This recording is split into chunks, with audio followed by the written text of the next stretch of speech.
Ready? Good evening. Welcome to the Tuesday, October 17th, 2023 Lawrence City Commission meeting. We will start the evening off with an executive session, and when we return from that, we will go over a few instructions from our city clerk, Sharon. Could I have a motion? Mayor, I move that we recess into an executive session for approximately 30 minutes to discuss a personnel matter involving a city employee pursuant to the non-elected personnel matter exemption, KSA 75-4319, subsection B1. The justification for the executive session is to protect employee privacy. The City Commission will resume its regular meeting in the City Commission room at 5:31 p.m. after the executive session is concluded. Second. I got a first and a second. All in favor? Aye. Opposed? Passes 5-0. We are in executive session till 5:31.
We have nothing to report, so we will adjourn till 5:45 for the start of our regular meeting.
Everybody ready? Ready? Good evening. Welcome to the Tuesday, October 17th, 2023 Lawrence City Commission meeting. We will begin tonight with a few instructions from our city clerk, Sherry. Thank you, Mayor, and good evening, everyone. If you are attending this meeting via Zoom, please ensure you are muted and your video is off when you are not actively participating in the meeting. This allows the active meeting participants to be seen on screen. If you have any trouble, you can send a chat, and all chats go directly to the meeting host. The city reserves the right to mute people or turn individual videos off to minimize distractions during the meeting. This meeting is being recorded and broadcast on the city's YouTube channel and cable channel 25. When the mayor calls for public comment, those attending in person should approach the podium to indicate they wish to speak. Those participating via Zoom should use the raise hand function to indicate they wish to speak. Please leave your virtual hand raised until you are called on, and participants will be called upon in the order they appear on the meeting host screen. Again, please state your name before speaking, and all comments will be limited to 3 minutes. Thank you, Sherry. We'll start off with item B. We've already done item A, which is executive session. We'll now go on to approving the agenda.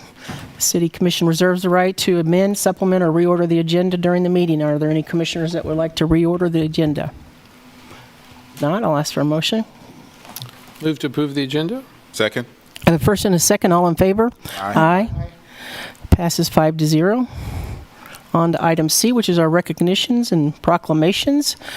We will begin tonight with the first one, which is the recognition of NextGen under 30. Do we have Sam? Sam, are you here to speak?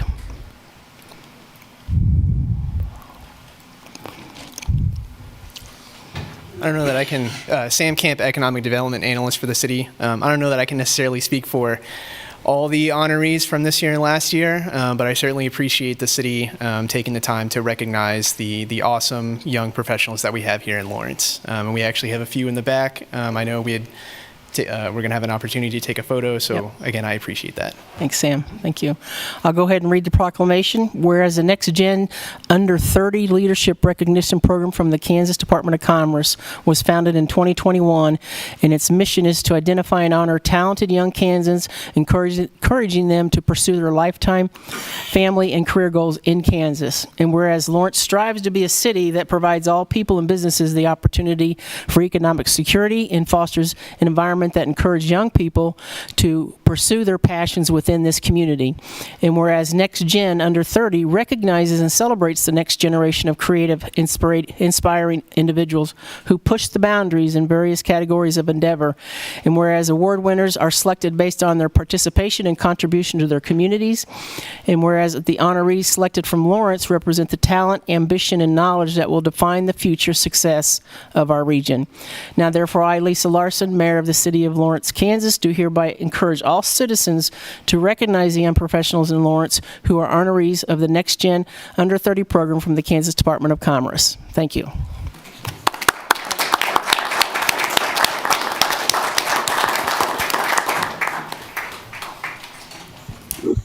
Get a Can I picture? have a quick picture?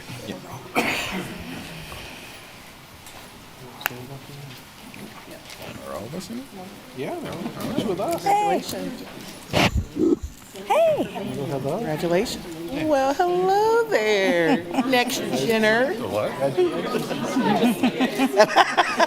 Oh, yeah, we won't We'll take it. Hello, congratulations. Casey, want to go? Sam, why don't you go a little farther? Casey, you want to go? Your ears must have been burning. I got some slides to sing you. Sure.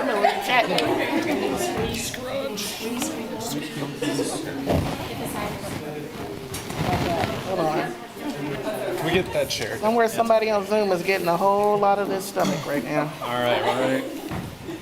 All right, look in here.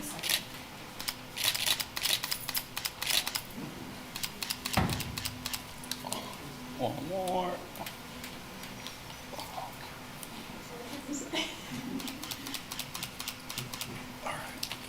All right. Thank you.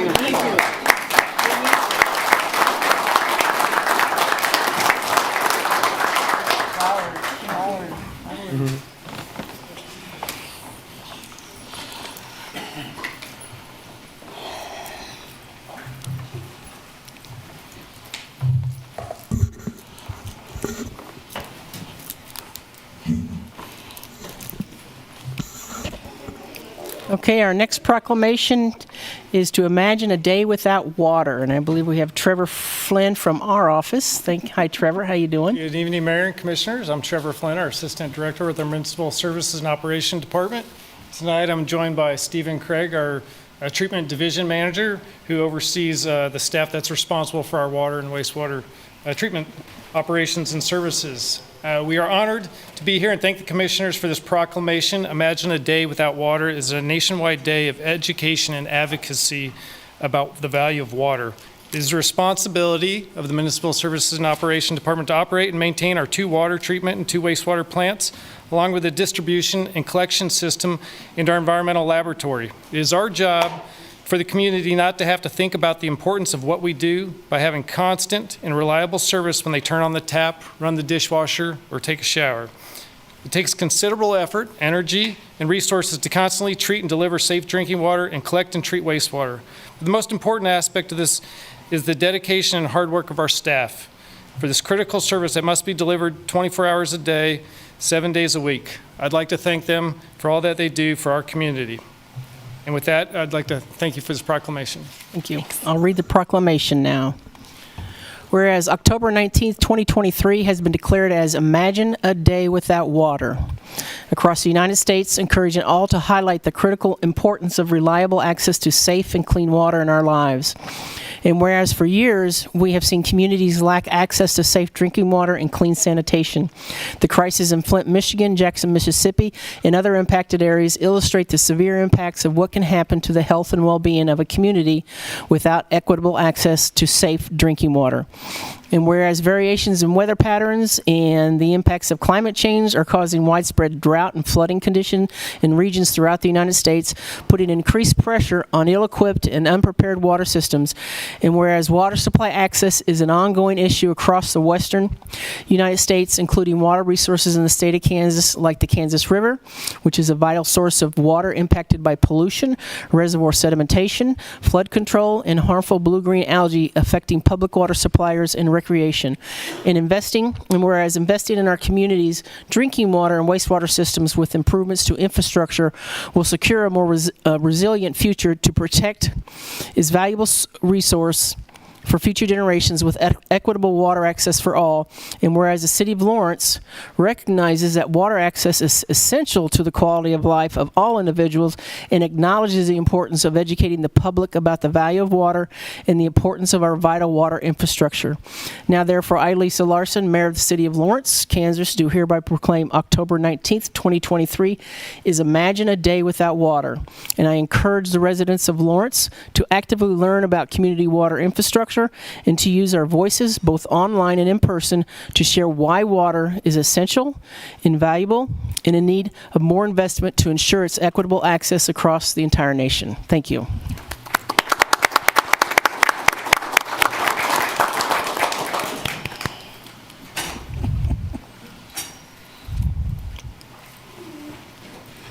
All right, our next proclamation is World Polio Day, and we have Chuck. We have Chuck talking. Chuck, old Chessy. Chessy. I'm sorry about that. I apologize. You did a great job with it. Better than most. Good evening, and thanks for having us here. I represent the Lawrence Rotary Club, but not only Lawrence Rotary Club, the 3 Rotary clubs in Lawrence, the Jayhawk Breakfast Club and the Lawrence Central Rotary Club. Since the 70s, Rotary has worked hard to eliminate polio in the world. You probably don't hear much about polio now, and that's because of the efforts of Rotary. There are currently 9 wild polio cases in the world. All of them are contained in Afghanistan and Pakistan. However, as recently as 2019, there were 176 wild polio cases in the world. If you look at the chart, it goes up and down. And so Rotary has a saying that if polio exists anywhere in the world, it is a threat everywhere in the world. You probably heard earlier this year there was a polio case in New York City, here in the United States, first polio case in decades. again, because of intercontinental travel, the polio virus can travel anywhere as long as it exists. So we are working along with the Gates Foundation, which matches all of our fundraising at 3-to-1, to eliminate polio in the world. And thank you for the proclamation signifying that. Thank you, Chuck. I'll read the proclamation now. Whereas Rotary International, founded on February 23, 1905 in Chicago, Illinois, USA, is the world's first and one of the largest nonprofit service organizations, and whereas Rotary is a global network consisting of over 1.4 million members in more than 46,000 clubs in 221 countries and geographical areas who unite as neighbors, friends, leaders, and problem solvers to take action to create lasting change in communities across our globe. And whereas to date, Rotary has contributed more than $2.6 billion in countless volunteer hours to protecting over 3 billion children in 122 countries. And whereas Rotary is working to raise an additional $50 million per year, which would be leveraged for a maximum impact of an additional $100 million annually from the Bill and Melinda Gates Foundation. And whereas there are 133 members of the Lawrence Rotary Club, 84 members of the Jayhawk Breakfast Rotary Club, and 39 members of the Lawrence Central Rotary Club, who sponsor service projects to address such critical issues as poverty, disease, hunger, illiteracy, and the environment in our local community and abroad. And whereas Lawrence Rotarians have committed their time, talent, and treasure to continue support to Polio Plus until polio is finally eradicated from the earth. Now, therefore, I, Lisa Larson, Mayor of the City of Lawrence, do hereby proclaim October 24th, 2023 as World Polio Day.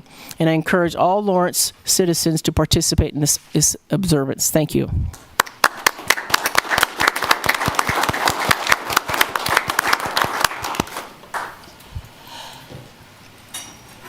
All right, we're on to item D, which is public comment.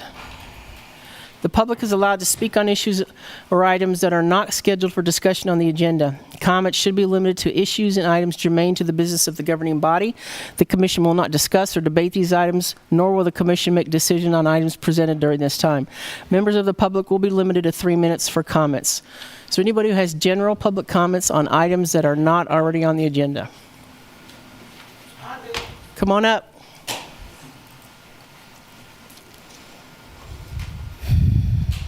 Hi. My name is Felicia Orr.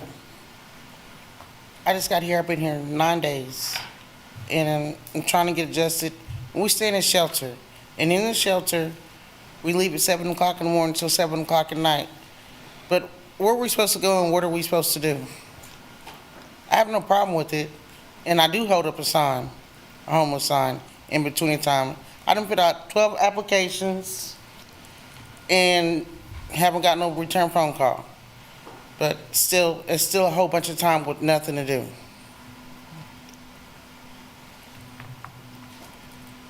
And that's all. Thank you for your comments. Any other general public comment? Good evening. My name is John Heliniak. My business partners and I own most of the land behind Johnny's where the sanctioned and unsanctioned camps are located. While both camps are technically located on city property, campers, their possessions, and trash are constantly encroaching on our land.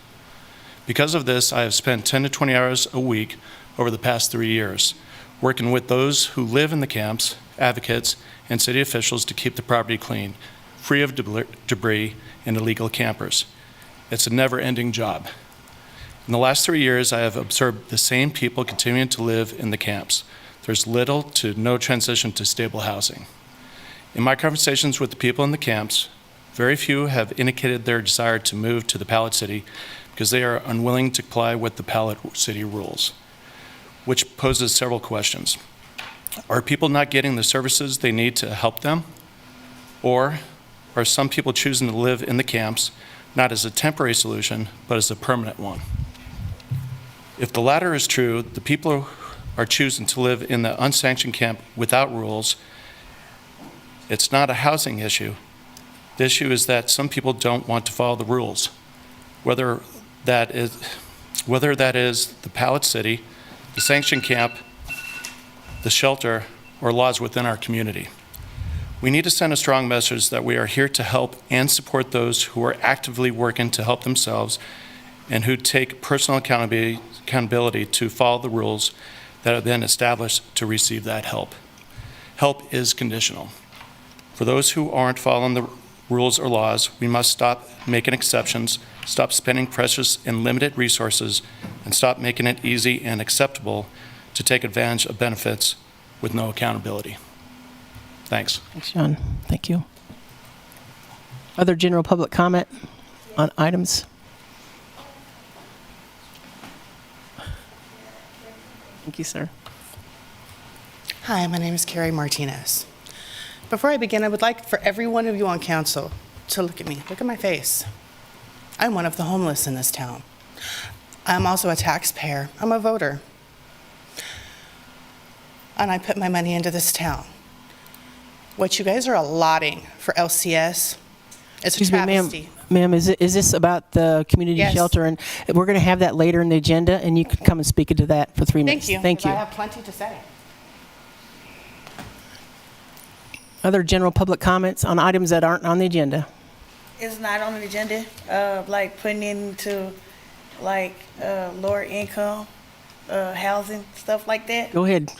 Yep, Well, you're I think okay. it should be like more like putting into low income housing for people that's out here trying to seek shelter that don't have the money to like get into the homes. You see what I'm saying? Like this, they got this thing going on, like talking about 3 times the rent. That's ludicrous when you just one person. Some people can't see that. I mean, you know where I'm going with this. 3 times the amount of an income for one person, it's impossible. And then plus, when you out here independent trying to make it, it's getting harder for us to like seek shelter. Even low income, they making it more harder, credit scores, stuff like that. You know, that's how it's more homeless people being out here on the street because they making the rules like, you know, I mean, it's crazy. They making it harder for you to get into shelter. You see what I'm saying? Mm-hmm. The living of cost is going up. Stuff like that. They say low income, but how is low income and you going up on the income? You see what I'm saying? On housing when it's supposed to be low income. Who can afford $1,000 a month or $9? You know, it's just maybe if you got a job, or some people can't work. You see what I'm saying? Am I making sense? Mm-hmm. I hear you. I mean, things to look into. I mean, that's how people going more homeless because of things like this, or not meeting the criteria or the material to seek shelter because of the rules that they coming up with now.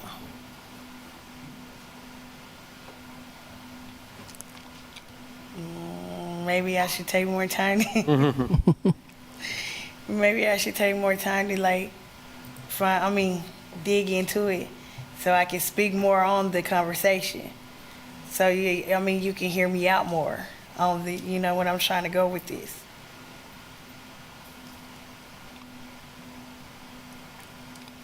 Mayor, you might want to go over the rules of public comment again, or she may Yeah. not understand that we can't respond back. Yeah. Or the campus way. Yeah, What Yeah, the rules? we're here to, ma'am, we're here to listen tonight. And so you have an opportunity to talk to us and let us know what is happening with your situation. But we don't provide comment back at this point in time, okay? Okay, that's understandable and acceptable. Yep. Thank you. Thank you. But I do hear you. I do. Other general public comment? Good evening, everyone. My name is Wana Zhao. I'm the owner of Encore Cafe. I'm really proud to be. I'm being in Lawrence since like the 3rd year I immigrated to the state with my family, and I grew up in Lawrence. I love this community, and I would do anything to help this community during like pandemics and everything. I've been handling foods to the homeless and everything that to help the community.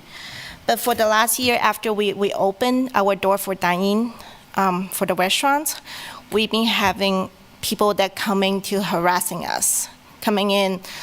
I will give them water whenever they need, and I let them like kind of hang out and sit there, take a break or anything when it's cold weather. I know it's hard to turn them away.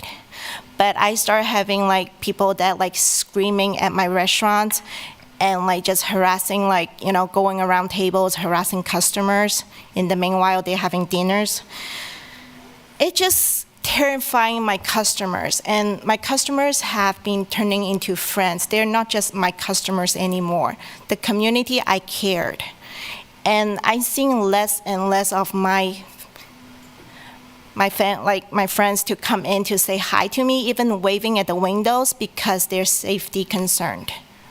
I'm the last person to walk out the restaurant in the evenings, but I've been experienced like people whacking out our window with a sticks, and I have to call the police to come in to like walk me out to the back door to like go home.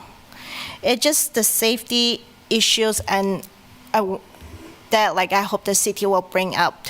And I also experienced like people like stripping in front of the window during a dinner rush, and they just dash away just to flash. And customer was just like freaking out, like looking at us, covering their children's eyes and like, try to hurry up and get out of the restaurant. And it's getting worse and worse, the problems. And I have been like helping first aid somebody that got attacked from the corner. A homeless guy just ran out and randomly attacking a group of people. And I have to like first aid, like it was happening right in front of 10 street corners. Masonic Temple is right next to my store. And I just have to come out and help them out and first aid until the ambulance coming in. I love this community. I've been here. I grew up here since the 3rd year I immigrated here. I just want to address the issues. If there's anything we can help the community, let us help too. But I hope that the city will do something for this. Thank you. Thank you.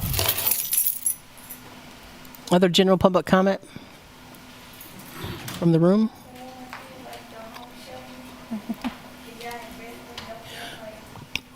No.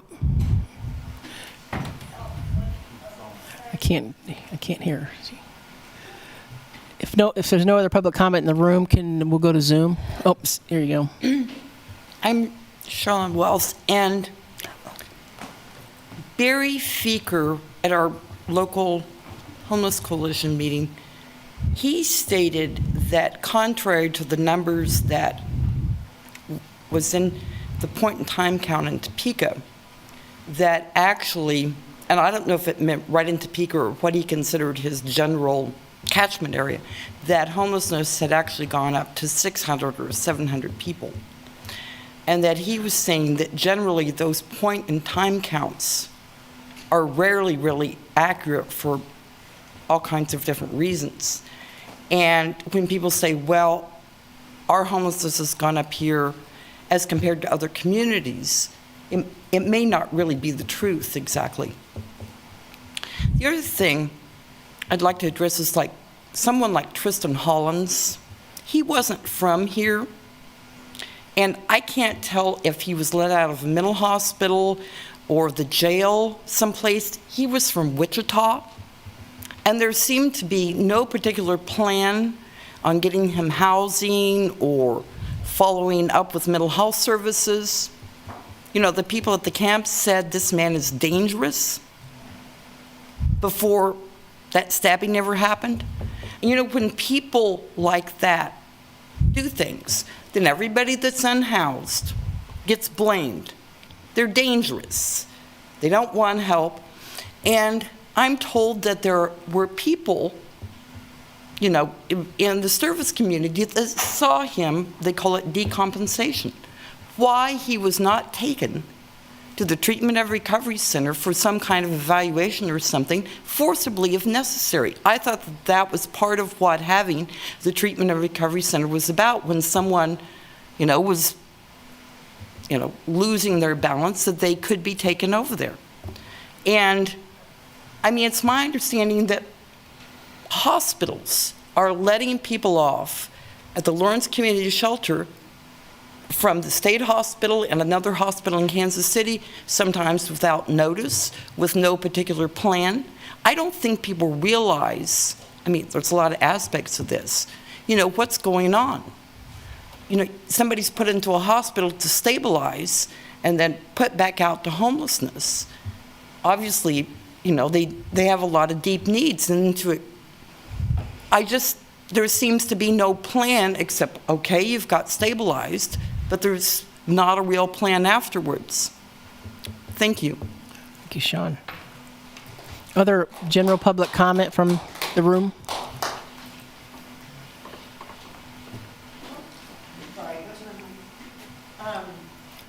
My name is Sandra Sloan. I became homeless early this year, and I'm in a program at the Lawrence Community Shelter to get housing. So 8 months of being homeless and getting to know all the places where the resources are and things like that, I've gotten to know a lot of homeless people, and by far most of them are honest. They're not thieves, not criminals, they're not crazy. I mean, whatever. I hate to use that word crazy, but they're on their meds or they're doing whatever they're supposed to be doing. But the situation that the woman was speaking about is probably an anomaly. And there's going to be, so I guess I want it to be known that most of the homeless people are law-abiding citizens. And they're honest. They're not going to steal from you. They're not going to do anything like that. And they have real care for each other because we're all in it together. And we just avoid, like, I've never been to Tent City. I don't plan to go there. I've heard stories that it's a little rough. So I'm 61. I don't need to be there. But I just want you to know that the homeless population is a lot bigger than we know. I see homeless people every day when I drive around that are not part of the community of homeless. They're loners. And they have their signs, they have their backpacks and all. But there's so many more homeless that are just not in the community of homeless people, where we teach each other where to go, the DARE Center, the shelter, the night by night, whatever. And then the shelter the city puts in the community center, things like that. We share information, where to go for Link to eat, or Salvation Army. But there's a ton of homeless people that are just isolated individuals. And I just don't want there to be a stereotype associated with homeless when most of us are just having a hard time and down on the luck, maybe for the first time in our lives. And never experienced homelessness before. I have my reasons, and they're not necessarily good ones, but they're real. And yeah, I just want that to be known. Thanks. Thank you. Thank you, Sandra. Other public comment on items that are on the agenda from the room? If not, we'll go to Zoom. Oops, I'm sorry. I didn't see that. Do I need to introduce myself? I don't know. Sure. My name's Howard Callahan. I worked at the shelter for 6 years. I've been in homeless outreach team for about 4 years. I've been doing homeless advocacy for about as long as I can remember.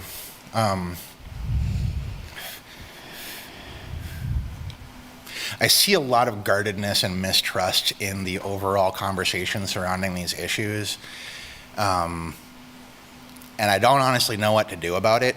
I don't know what can be done about it. I can say that from my experience of working in the pressure cooker that was the highly unstable environment administratively of the shelter, that produced a good amount of mistrust in me for, relating to the board, relating to the city, the homeless community at large, and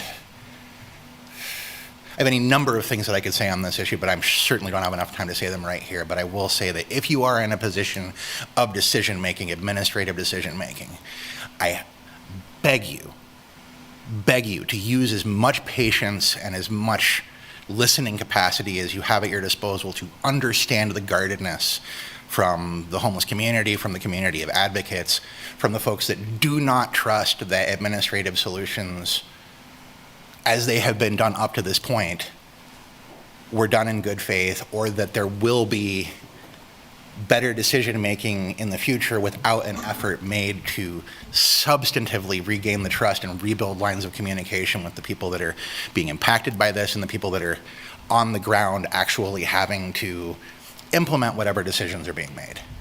Thank you. Any other public comment? Got somebody coming in. Hi. My name is Alex Buzicki. First, I would like to say thank you for everyone who works for shelter and housing initiatives. Hey, are you wanting to speak about some of the items that are already on the agenda? I'm talking about shelter in general. I'm not talking about like the board members specifically. Okay. I will wait if you want me to. Yeah. You're kind of crossing a line there, and I sure don't want to do that as much as possible. We've got 3 shots at it, and we got 3 items on the regular agenda that we'll cover some of that. So, okay. Heard. Any other public comment on items that are not on the agenda in the room? If not, we'll go to Zoom. Kristen Shook. Hello, my name is Kristen Shook, and I wanted to speak on the gap that I have noticed within the Lawrence community for individuals who are seeking recovery from substance use and the disease of addiction. I know there are detox locations, but in my knowledge of substance use, when somebody is detoxed from their substance of choice, as soon as that is out of their system, the thing that they will need physiologically is that substance. And if there is not a plan of action for these individuals who are being detoxed to go into a stable place where they can get some residential treatment, then detox is not going to be a solution. Mental health supports and mental health stuff like that in treatment is not going to treat a substance use disorder or substance use addiction disease. So I would like to encourage everybody to begin to think about residential treatment as an option for these individuals who are seeking recovery. Thank you. Thank you. Chris Flowers. Hi, this is Chris Flowers, and I just was I want to bring up again that I hope you all at least have a discussion about who becomes mayor next time, because I don't think this current situation's working. Especially with with the boards being restructured, I'm just wondering, are we going to have a bunch of people that are going to be needing to be appointed to new boards? If so, I think the vice mayor, Lil John, should at least have to give, he should make a public comment about like what he's going to look for. Is he going to value diversity? I mean, the new mayor could potentially have a lot of responsibilities and power this next one if they're going to be appointing people to all these boards. And I think you all should actually have a conversation about what should the mayor be doing, and then vote on the mayor you would choose to do that. Because let's just say there's some people on there I would not want on again to be appointing people, but there's some that I would. So I just want to throw that out there. I'm not trying to disparage anyone currently, just that we need to have a better system in place. And you also, you changed how third place gets third place now gets 4 years, but that means that both people and the other, they get a turn at being mayor. Like, you've changed how it works, but you only changed half of it. You changed half of it, but you're not discussing the other half of it. When could what you have what you changed, it might be affecting the other half. So I think y'all need to actually discuss it this time. And I will be bringing it up again. Thank you. Other public comment on Zoom? That's all the comments, Mayor. All right, bring it back to the commission. So now we're ready to move on to item E, which is consent agenda. Items on the consent agenda are considered under one motion and approved by one motion. Members of the governing body may remove items for separate discussion if desired. Members of the public may remove items identified as quasi-judicial for separate discussion if desired. Members of the public will be limited to 3 minutes for comments. Is there any member of the commission that would like to remove any item from the consent agenda? Nope. We do not have any quasi-judicial items, I don't think. We have one. We do? Or, no, we don't. We don't. We don't have any, right? Move for approval of the consent agenda? Second. I got a first and a second. All in favor? Aye. Aye. Passes 5-0. Move on to the work session. The work session provides an opportunity for the City Commission to discuss items in greater detail. The Commission will take no binding action on items presented during this time. Work session topics are eligible for public comment. Members of the public will be limited to 3 minutes for comments. Our item on our work session is receives the strategic plan update from Strong Welcoming Neighborhoods and Outcome Team.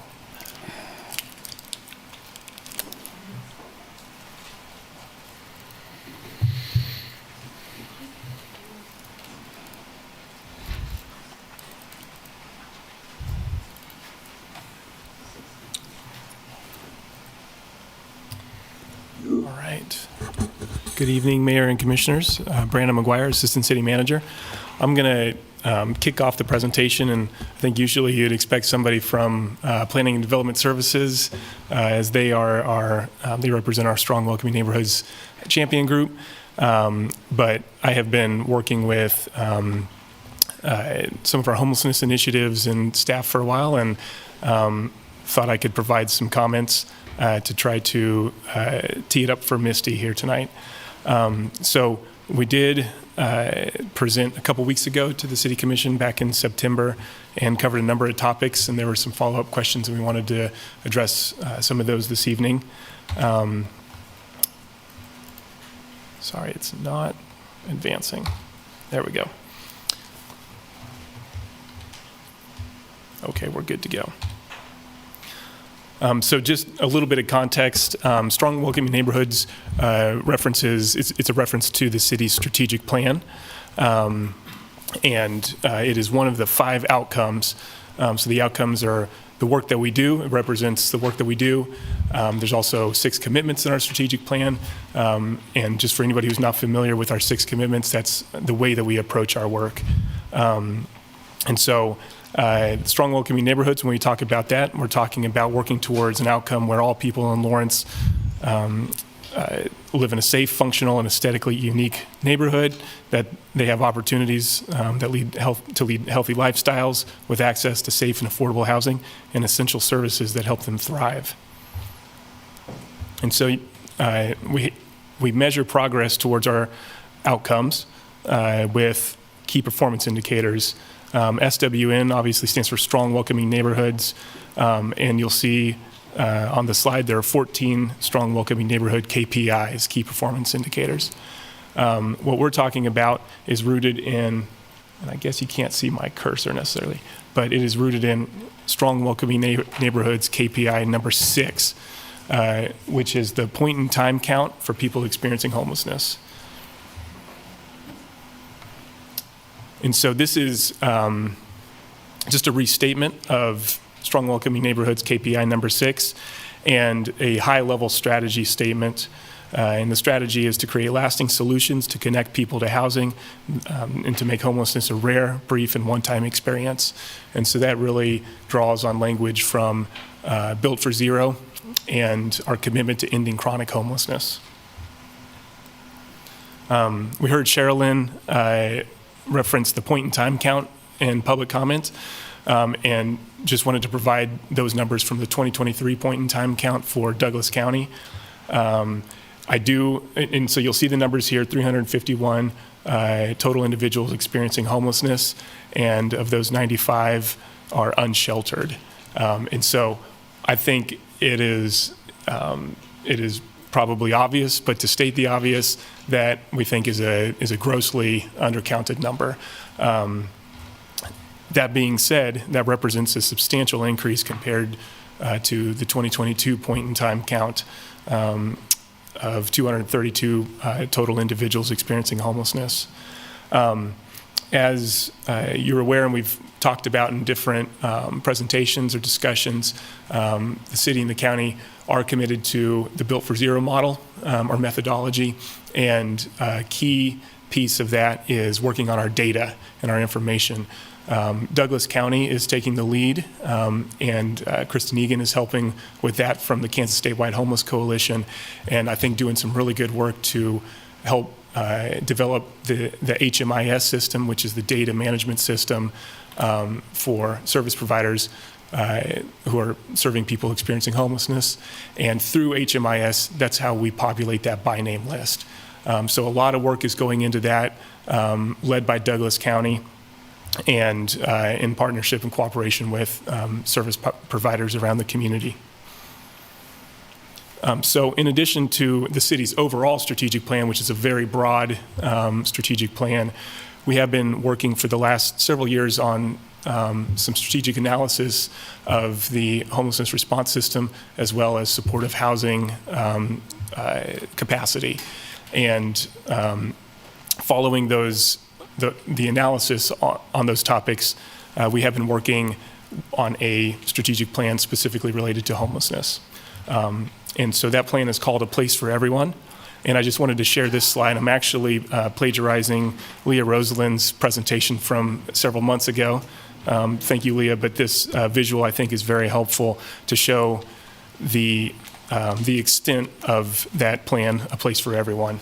And so these are 5 broad focus areas: equity and inclusion, affordable housing, supportive housing, systems, and emergency shelter.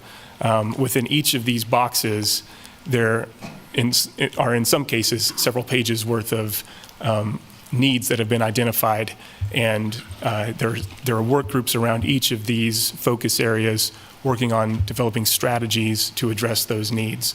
The city has taken a leadership role for affordable housing and for emergency shelter. And so what we're here to talk about tonight mainly is emergency shelter, although I will just state for the record that I think housing is the solution to homelessness. And so while these are broken up sort of in a spectrum, working on affordable housing development is, I think, just as critical to our strategies as working on emergency sheltering. So a lot of the discussion at the last City Commission meeting sort of revolved around camping and what does the city do to address camping, concerns about camping. And really, I feel like this was an opportunity tonight to provide some clarity about that. And working with our team, we sort of identified that we hear kind of 2 categories of concerns. One is concerns about a new campsite that has just recently popped up, and it could be in a park or downtown, or even on private property. And so that is, I think, one of the most common concerns that we are alerted to is somebody is visiting their park on Saturday and they realize that they've got a new neighbor in the park, and what can be done about that? How can we help that individual? How can we help maintain the use of the park for everybody? And so there are a couple of relevant policies that I just wanted to point out. These are linked in the presentation, so anybody following along can click on those links and hopefully it'll guide you to the right destination. So the first is park hours. And that is a section of city code, that's an ordinance that establishes the hours in which a city park can be occupied. Occupancy within city parks is prohibited by code overnight. So folks are not allowed to be in parks between certain hours, and those are defined in the code. There's also the downtown, what I sort of call the downtown ordinance, and that code, just to summarize it, states that camping is prohibited in the downtown, but if there are instances where there is not available shelter a bed at the shelter, then a citation will not be issued as long as somebody is camping on public property that is zoned commercial district. So that is a very limited amount of property in the downtown, and I would generally say that is where Camp New Beginnings is, in North Lawrence along the riverbank. And then a third document that I wanted to just kind of touch on is the Lawrence Public Library behavior policy. And I know a point of concern has been the lawn adjacent to the public library between the Vermont Street parking garage and the library. And our staff has been working with Kathleen and Brad and the library team to come up with some solutions about how we might make that feel like a safer environment for everybody who uses the library. We did, I guess, propose a lease agreement for the use of that space to the library. I'm told the library board reviewed that, I believe, last night, and is in agreement with it. And so we expect that to come before the City Commission, probably the first meeting of November. But what that will do is enable the library to extend their behavior policy to the library lawn, and then take any sort of enforcement actions consistent with that policy and with their processes.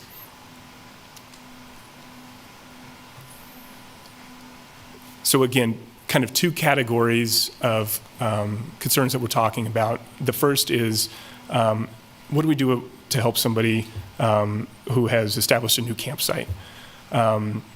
So I want to, I guess I'm announcing now, there will be some publicity about it from our communications team starting tomorrow. But we will have a new reporting tool on our website, and I believe a phone number as well. And so this will be, we have a number of different web forms where you can report different types of concerns to the city, such as like a pothole, for example, and then get a response from city staff and an expectation of what happens next. And so a very frequent concern that is addressed to city commissioners, to city management, to police, to Parks and Rec is our concerns around camping and new campsites that have emerged. And so we want to be able to provide a way and some clarity for people to notify the city about that and to understand what happens when we receive that information. And so what will happen is first, we do outreach. And so we will work with our homeless outreach team at Burt Nash or with city staff in our homeless initiatives division, and go outreach to the individual at the campsite and explain to them what the rules are, what the city code says relevant to that particular location. We will post notice with that information as well, and refer folks to Lawrence Community Shelter or Camp New Beginnings. And then what we have been doing and what we'll continue doing is providing a minimum of 24 hours notice and allow folks then to relocate and hopefully go seek shelter at one of those two locations. We'll go back then again after 24 hours. The outreach professional will go back out, and usually we do see voluntary compliance, and we would expect that to continue. If that's not the case and the individual is still there, then they'll have the conversation again, and they'll let them know that they will need to relocate, or a member of law enforcement will need to be engaged. And so if needed, law enforcement will then be contacted and will arrange for a law enforcement contact with that individual. Law enforcement will have the same conversation, explain the rules around that location and what their options are to seek shelter. They'll then give them another 24 hours and then go back out and check to make sure that there's been voluntary compliance. And almost in every situation where we've had to do this, there is voluntary compliance. If not, then they'll have another conversation with them, and they'll have to make a decision about whether law enforcement action is needed at that point, which would typically be the issuance of a citation, or if needed, to pursue trespassing. Let's see. All right, so finally, just with kind of new short-term campsites, our goal, just as with anything that we're working on around emergency sheltering is to provide access, get access for people to stabilize and shelter or Camp New Beginnings, and then hopefully go ahead and get case management support and access housing. The second category that we'll talk about, and I'm going to turn it over to Misty here in just a moment, is what do we do about longer-term campsites? I think we're all familiar with a number of different campsites that are longer-term, pretty well established, and have a larger population. So what we're talking about here is a longer strategy. We are working on this, the city, the county, and our partners in service provision are working to build the systems that are really needed to be able to be effective in those situations and help what are in some cases several dozen folks at a campsite access services without completely overwhelming the system, and do that in a way that they're safe, that the providers are safe, and that we're able to successfully connect them to resources and housing. So that involves multidisciplinary outreach, safe sheltering, case management, wraparound services, and then again, housing is always the solution, so working towards that all the time. So with that, I'll turn it over to Misty and have her talk a little bit more in depth about what that process looks like. Good evening, Commissioners and Madam Mayor. First, I want to thank you for your time today and for allowing me to present on behalf of the Housing Initiatives Division. Today marks my 3-month anniversary. I am grateful to be working in concerted efforts with a lot of the local service providers, and I want to express my appreciation for the support from the community, the business owners and neighborhoods while we work on the very important and sensitive work of helping our unhoused neighbors recover from homelessness. On the 17th of September commission meeting, there was a few asks from commissioners. The one that I'm going to cover right now is a high-level overview of the process used to move people out of homeless camps and into suitable shelter. I will walk you through the process and talk about what we currently have and what we need support from the community to accomplish. So the first step would be homeless outreach and engagement. Street outreach involves moving outside the walls of an agency to engage with people experiencing homelessness who may be disconnected and alienated not only from mainstream services and supports, but also from services targeting homeless persons as well. This is incredibly important work designed to help establish supportive relationships, give people advice and support, and hopefully enhance the possibility that they will access necessary services and supports that will help them move off the streets. Engagement is the process of meeting people where they're at and finding out their information, figuring out what their potential barriers are to housing, and then we build trust and gather information to add them to the by name list. Our current approach to homeless outreach is our contract with Burt Nash. They are an overstretched team trying to move people out of homelessness with limited options for emergency shelter housing.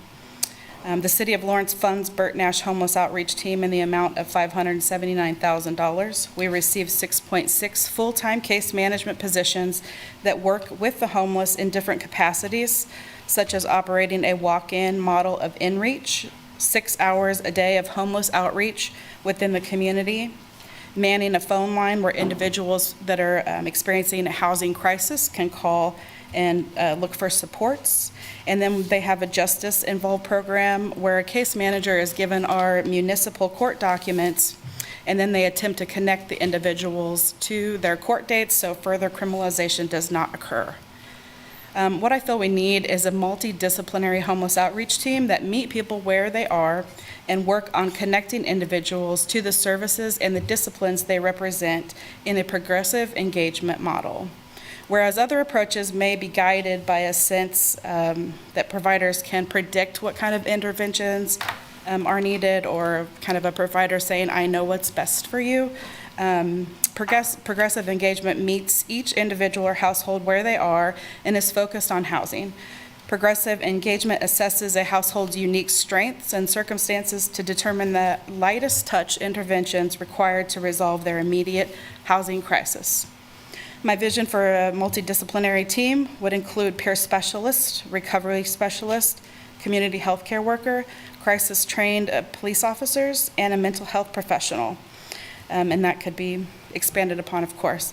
We've had conversations with Lawrence Police Department, RADAC, Artists Helping Homeless, Heartland, Burt Nash, Douglas County Fire and Medical, and others about how this model could work, and have received some verbal commitments to be a part of this model. Some of our other needs around outreach engagement are a navigation center. We need one place the community recognizes as the place to send folks for help, the place that they can be fed, clothed, and receive guidance on next steps.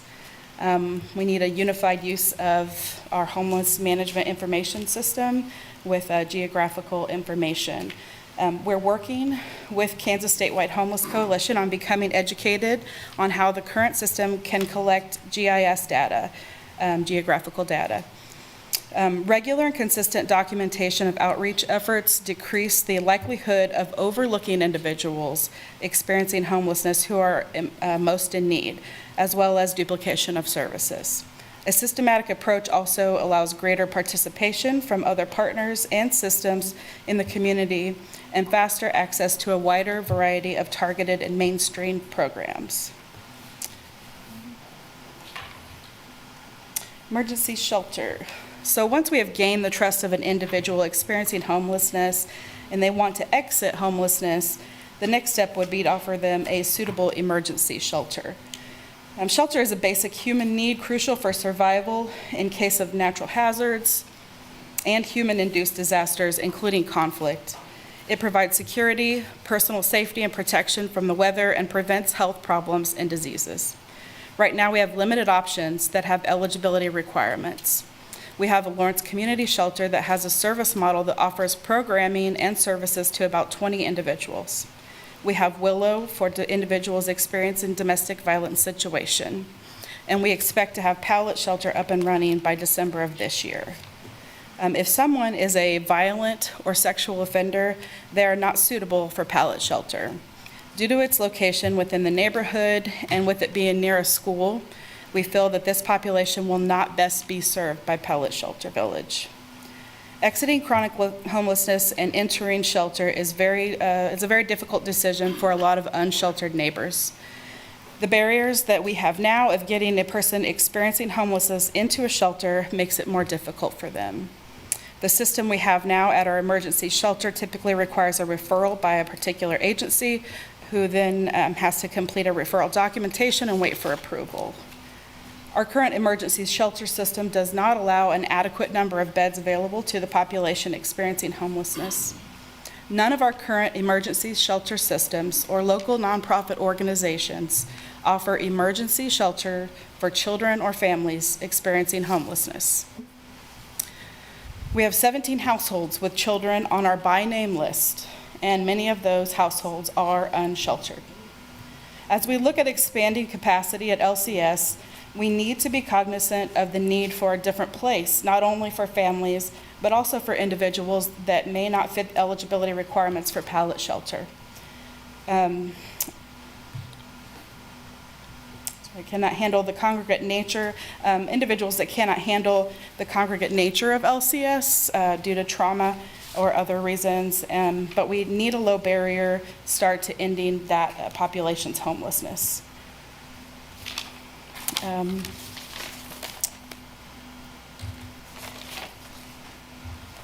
Removing barriers to obtaining and maintaining housing. Once a suitable bed, food, access to hygiene facilities, and clean clothing, an individual can then focus on what they need to accomplish to obtain and maintain housing, and they can start focusing on these programmatic needs. No two people we serve will have the same barriers or need the same level of support. The list of programmatic needs shows a high-level guide of what support within a shelter program can look like. Starts with an assessment by a case manager to see what strengths they have and what barriers they face. Based on that assessment, a map to next steps is developed. This map can look like receiving proper mental or physical health services, obtaining a source of income, searching for suitable housing, and then receiving at least 1 year of ongoing case management so we can support an individual's recovery from homelessness and act as a landlord liaison and remove any potential barriers to staying housed. Once in permanent housing, it is vital that the services do not stop there. It can be a massive adjustment when someone enters housing and there's a need for support as this becomes their new norm. This support can look like help finding community in their neighborhood, learning how to cook and clean, finding a church family, learning the transit system, learning how to communicate with landlords, and so on. And then, of course, there's going to be a percentage of our population that is resistant completely to shelter, housing, and services initially. We know that these, even with the best outreach teams available, there's still going to be some resistance to shelter or services for an unknown amount of time. These individuals are usually experiencing a more significant, severe, and persistent mental illness or substance use disorder. There's no fast magic answer for this type of person experiencing homelessness. It is just going to take time and relationship building. Earning trust, identifying an individual's needs, and showing care and concern by meeting those needs. I hope that we will find a place in our community to serve this population with a different array of services so they are not peppered throughout the community anymore. We have 25 to 45 additional pallets that we could look at using for this population to offer them safe shelter out of the elements while we continue to build relationships. Having this option for this population would also help LCS from being overburdened with individuals who have a higher level of need contained in one area. Thank you.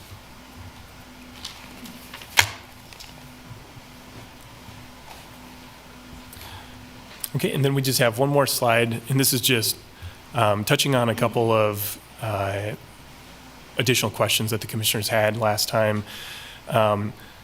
Related to the Pinckney neighborhood, I think there were concerns about communications between the city and the Pinckney neighborhood.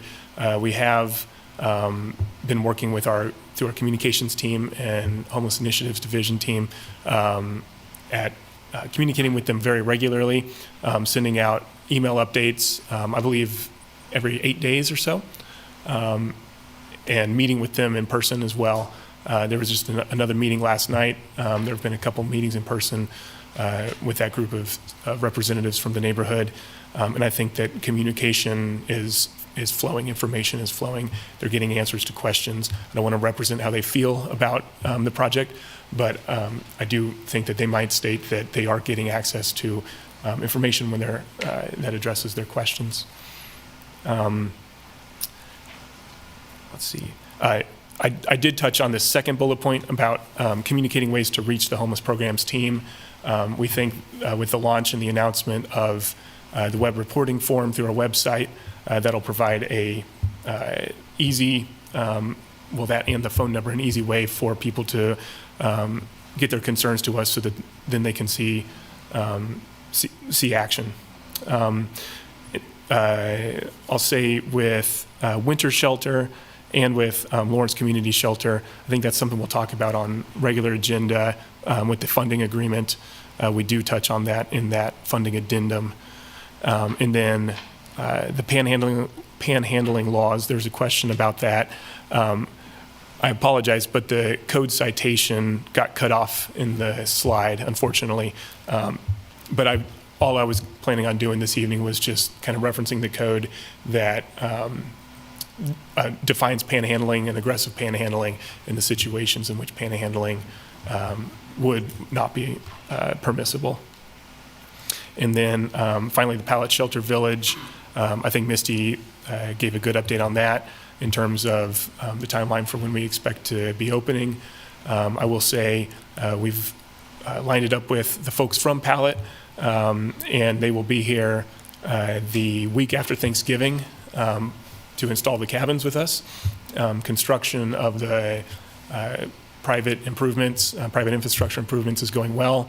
There's a lot of work going on right now. A lot of it is kind of underground and flat work.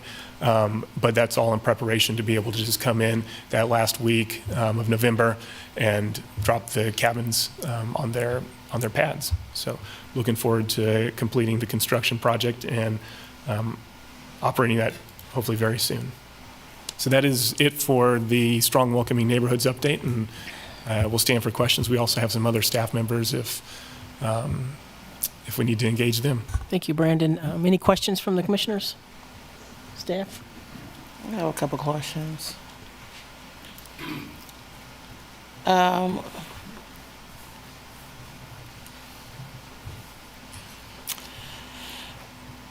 kind of want to touch on reporting, but I know we're going to talk about that as it relates to the addendum, but I'll just stay high level. When there's been a bunch of conversation back and forth about wrapping up recommendations, teasing out information as far as updating MOUs for some of our partners. So we kind of got that done fairly quickly for LCS. When do you expect to have it done for the rest of these groups that were identified? So it looks like Burt Nash, Heartland Health, RADAC, Artists Helping Homeless, Douglas County. When do we expect to have these MOUs in front of us to review? Go ahead. As far as timeline, haven't planned for a timeline because we don't know who's going to be operating it yet. And I think who's going to be operating what? The shelter, is that what you're referring to? The pallet No. shelter? It says here, where in the 9/19 meeting, you had stated that the city had verbal commitments for wraparound services and that you were working on MOUs to clarify and formalize these commitments. That was for the pallet shelter. So this is in reference to the pallet shelter? Yes. Okay. So some of these groups are receiving funding such as Burt Nash, and we're on the timeline, we're due to have reports from them. Do you know when we expect to get those reports? I don't have their, do you have any idea of the report date? Burt Nash report Commissioner, date? are you talking about the reports that are required in the funding agreement? Mm-hmm. I think they are submitting those. It's just to staff, so we can provide those to the commission if you'd like. Okay. Yeah, I would like those.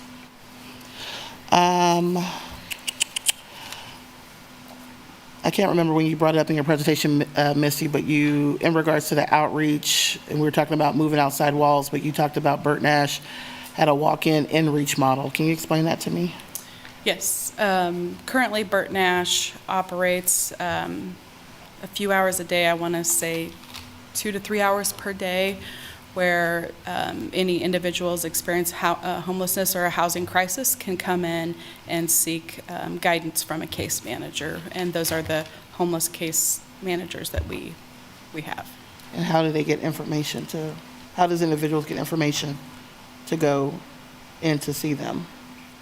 How are they referred there? Yes. I think through all of our neighborhood, when people just start calling around to different places looking for help, Catholic Charities,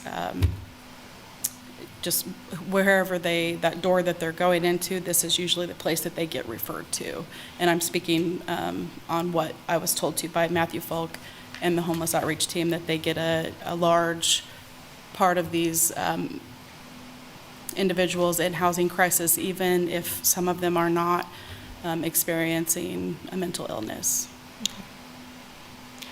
And then with the HMIS, and we're talking about the by name is built into the HMIS, and you had spoke about using GIS to identify where folks are. Are individuals is there a mechanism in the HMIS to track services? Yes. For each individual? Yes, there is. So folks who should be, so when an individual their information is put into the HMIS, is that vulnerability index put in there as well? It is. Yes, that's where it's housed. So at any point, someone who should be receiving wraparound services, that partner should be able to go in and see and see where that person, their pathway has been, and identify gaps in their services. That's correct.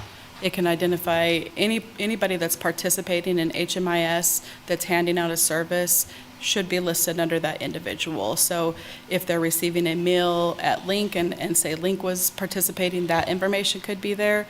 If they have a bed night where they're staying over at the shelter, that could be there. But if a homeless outreach team goes out and does just a engagement, that's also kept in there. So it's really just bringing everything together so we're not duplicating services, and then adding that geographical information will definitely help us make sure that because there's a lot of mistrust, and so we're not getting accurate names. We have a lot of street names, and so that will help us make sure that we know who we're working with because we know where their camp is. And so in your site, you had about the need to have partners utilizing HMIS. How many partners do we have that are doing this work that aren't using the HMIS? I would have to check with the balance of state to see how many. I know that I can tell you that the city of Lawrence did just recently join to be a user. Okay. And so is it built, and I looked in the agreement, and I would have to go back again and look because it's not popping in my mind, but as far as those gaps with the HMIS and identifying services, so some like our partners, so whether it's a Bert Nash, whether it's a LCS, some of these others who will come on board, do you foresee creating some type of, I don't want to say metric, but maybe like a performance indicator as far as we can see if someone is not addressing gaps within the HMIS as far as wraparound services, how that information gets pulled back and articulated to us? So if we have a contract with somebody who's using HMIS, we could request certain reporting be pulled and delivered to us as part of that contract. So we could see all the interactions and all the services that are being offered. Okay.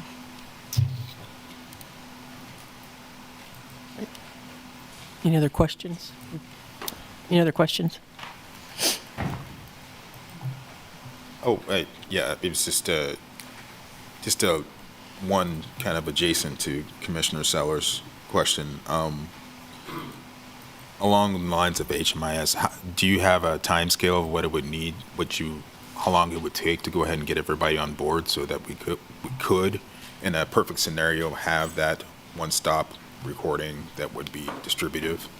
I can tell you what I was told. I asked for this GIS information maybe 2 weeks ago to see if this was a possibility, and was also checking with the city on seeing if it was something that we could implement. And they found out that they had just learned that their system does offer GIS. So 2 weeks ago, they were just starting to write training documents on how they can get all providers trained to use that. Okay. So hopefully pretty soon. Okay. I've got a couple questions. The contract we have with Bert Nash, are those 6 positions, are they up and running full time like they should be? Yes. Okay. They are now. The pallet, we talked about pallet housing. The area that's outside the pallet housing, will there be any camping allowed outside like we've seen at the New Beginnings camp? No. And if it's on private property, how are we going to? We would try to work with that property owner to work with us to make sure that camping doesn't happen. Okay. I think a big reason that camping is happening now outside the support side is because we're continuing to provide food and other supports, and that won't be happening at Pallet Shelter. We hope to have one centralized feeding place, and so there won't be a reason to hang around. We would like to have a certain number of perimeter where individuals are not allowed to loiter even around that pallet shelter. All right, thank you. Thank you. And I heard we're still putting together the operating policy procedures for that. Yes. We're getting there. Yes, we had another meeting with Pinckney last night, and kind of heard some more concerns, and so updating, but it's pretty much a final product. I just have one more question, and we talked a little bit about the resistance to sheltering and housing services and the process that you're planning on following through with that. What if we get to a point to where somebody just does not want to be housed or follow or get the services that we're offering? At what point do we ask them to do something different? I mean, I guess in my experience, we don't give up. We continue to try. Unfortunately, if they're not harming themselves or others, and they're not in a place that's illegal, then there's not a whole lot we can do, but we would not give up. And in my experience, when this happens and we kind of do that aggressive outreach and trying to reach those individuals, they just kind of tend to go where we can no longer find them. And maybe that means a different city, unfortunately, but if they are super resistant, then they will just disappear usually. Okay, thank you. Any other questions before we open it to public comment? Real quick follow-up on that. Did I hear you correctly with the Pallet Village that we're not providing?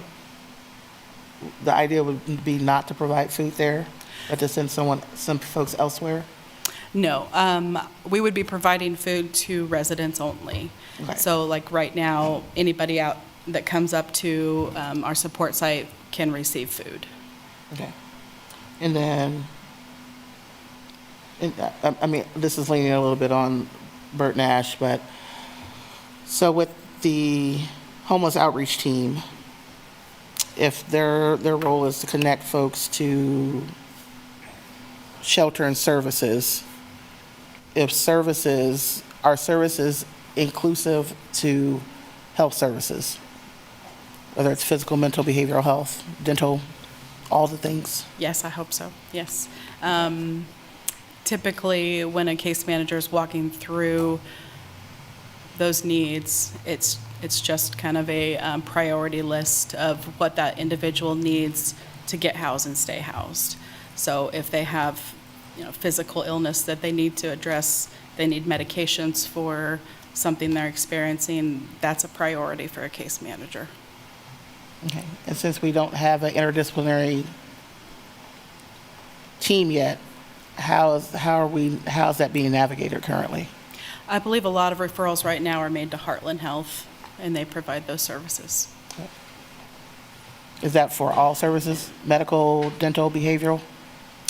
I don't believe behavioral, but I could be wrong. So where are they referred to for behavioral services? Bert Nash.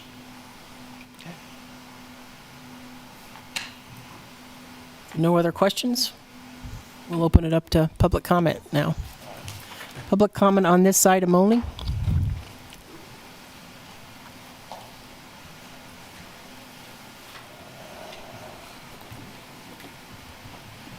Hi, my name is Carrie Martinez. I would like to say this.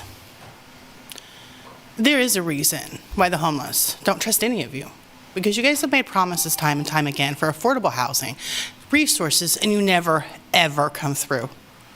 I work and I pay taxes in this town. I'm one of your constituents. I'm a voter. But I get no help. What you guys are proposing and the amount you are proposing is unfeasible, unrealistic, and it's a farce. How are you going to help that many people with that little tiny bit of funding? That's not going to last a quarter. Not when you consider upkeep, utilities, paying wages, paying more wages because you're going to have to hire more people to facilitate this for safety, feeding people. This is unrealistic. And I don't see how any of you in good conscience can even consider this without going back and looking at the dollar amounts it's going to take to facilitate this, because it's unrealistic. I may not be the smartest human in this room, but I know how to balance my household income, and I know how to balance a checkbook and budget. And I know how long money stretches and how far it goes. And I'm telling you, unrealistic. Do better. You want us to have affordable housing? Make it happen. Not just by building more places. Start putting caps on how much these landlords can charge, or maybe getting rid of the credit scores that we have to have, because those are the speed bumps we're going through to get housing. Those are the speed bumps I'm going through to get housing. I'm not a criminal. I abide by the law, and I work my hind end off every day just so I can survive.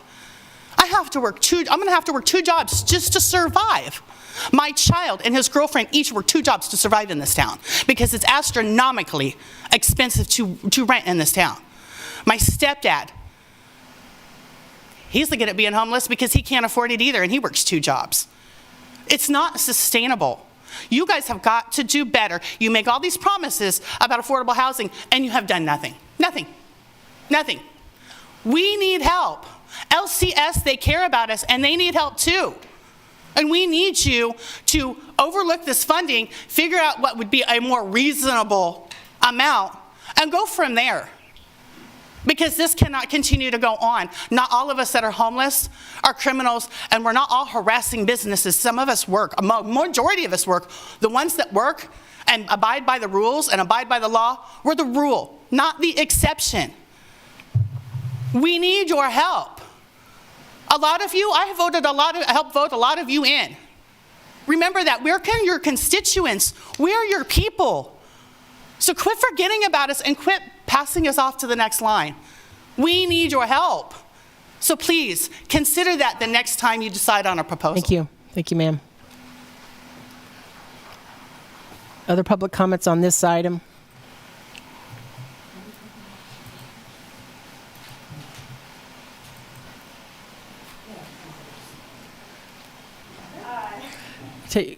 This young, she's going to sit down. Okay. Hi. First, I wanted to say thank you for everyone who works towards shelter and housing initiatives. A past coworker of mine, Cheryl Sanders, said we all work hard.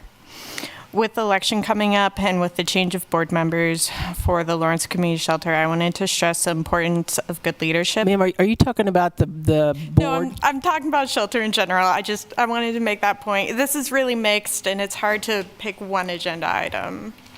Okay. May I please? Yeah, go ahead. Thank you. Kind of try to keep it narrow to what we just talked about. Sure. I worked with several social service agencies, and I've worked with hundreds of people experiencing homelessness as well as people experiencing housing insecurity. The most common factor that I found talking with people experiencing homelessness is that they have experienced trauma.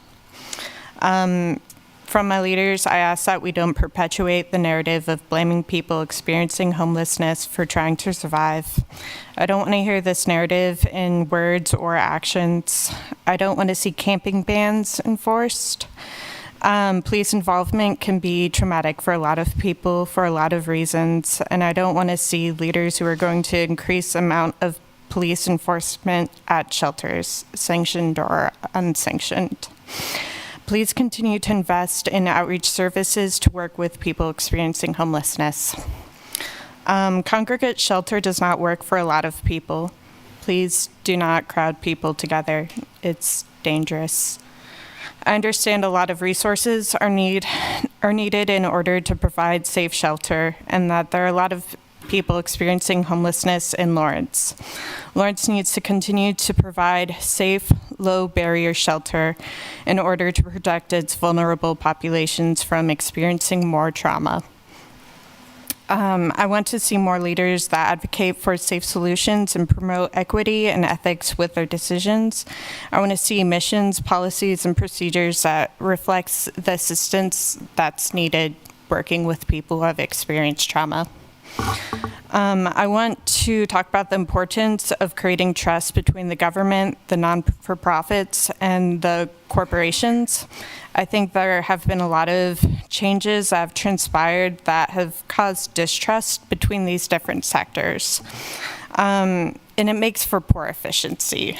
I think that we could all work together if solutions were made together and continued to be worked on together with transparency and honesty. Please work with your experts. Change is incremental and it's costly and it's slow. I see several entities taking an incredible amount of steps in the right directions. Please don't hurt that progress that has been made. Please don't create services that are... Thank you. Thank you.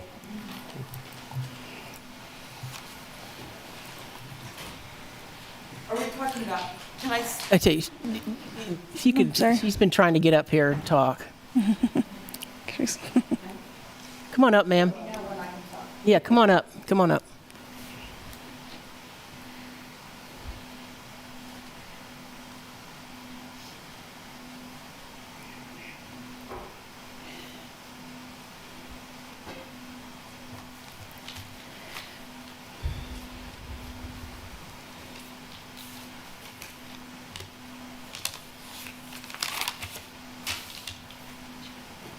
Hello, my name is Bobby.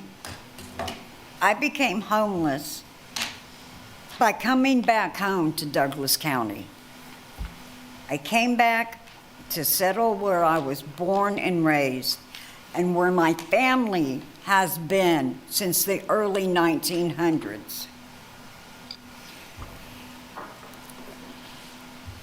A tree crushed my RV, so overnight, I became homeless. It isn't anything I planned or I aspired to do in my life, is to be homeless. I needed help, so I started looking for what resources were available to me. Reading the Lawrence City Commission Resolution 7344. Ma'am, we're going to talk about that a little later on, the resolution. Okay. Can I speak about affordable housing? Yep, go right ahead. Landlords are not required to accept Section 8 or vouchers. I am physically disabled, and because of that, I have extremely limited funds that I can use to house myself. I have been told by all of the 5 partnering agencies that housing will take a minimum of 6 months to 2 years to secure, because I am homeless. I cannot find any statistics listed for the city of Lawrence pertaining to the expenditures of the city-ran New Beginnings, not including what the city is currently funding or has already been partnering with. And to ask LCS to do this with money from your special alcohol fund that has not been delivered yet. Ma'am, again, those are items we're going to talk about later. Right now, we're just discussing the strategic plan. Thank you. Okay. I would like to know where this housing is. Okay. Where can I have it? Okay. Thank you. You'll get an opportunity to come up during those times and speak. Thank you. Other public comment on these items?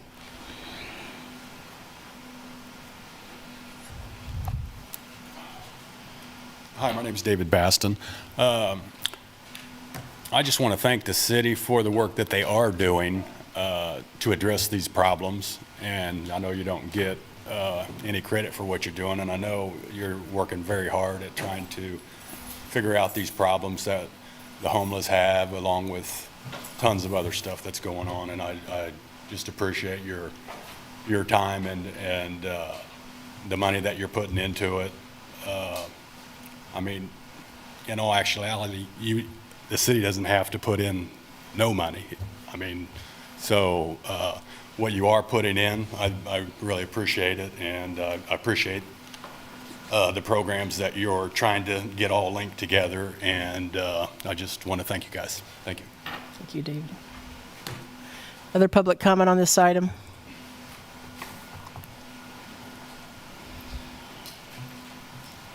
Hello again. Hey.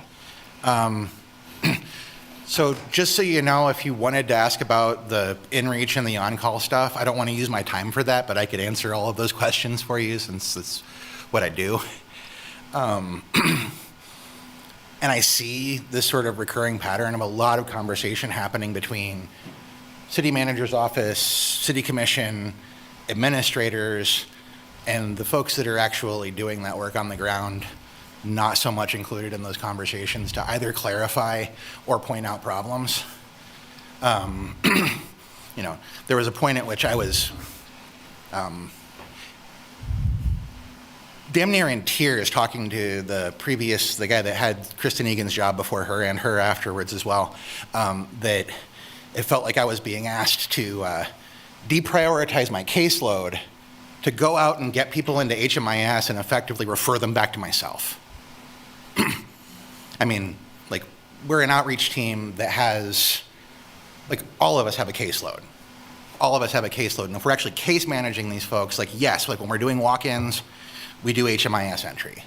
But there's not a larger apparatus, and I've been talking to my supervisors or talk to anybody who will listen, that there's a serious poverty in terms of, like, where do we escalate?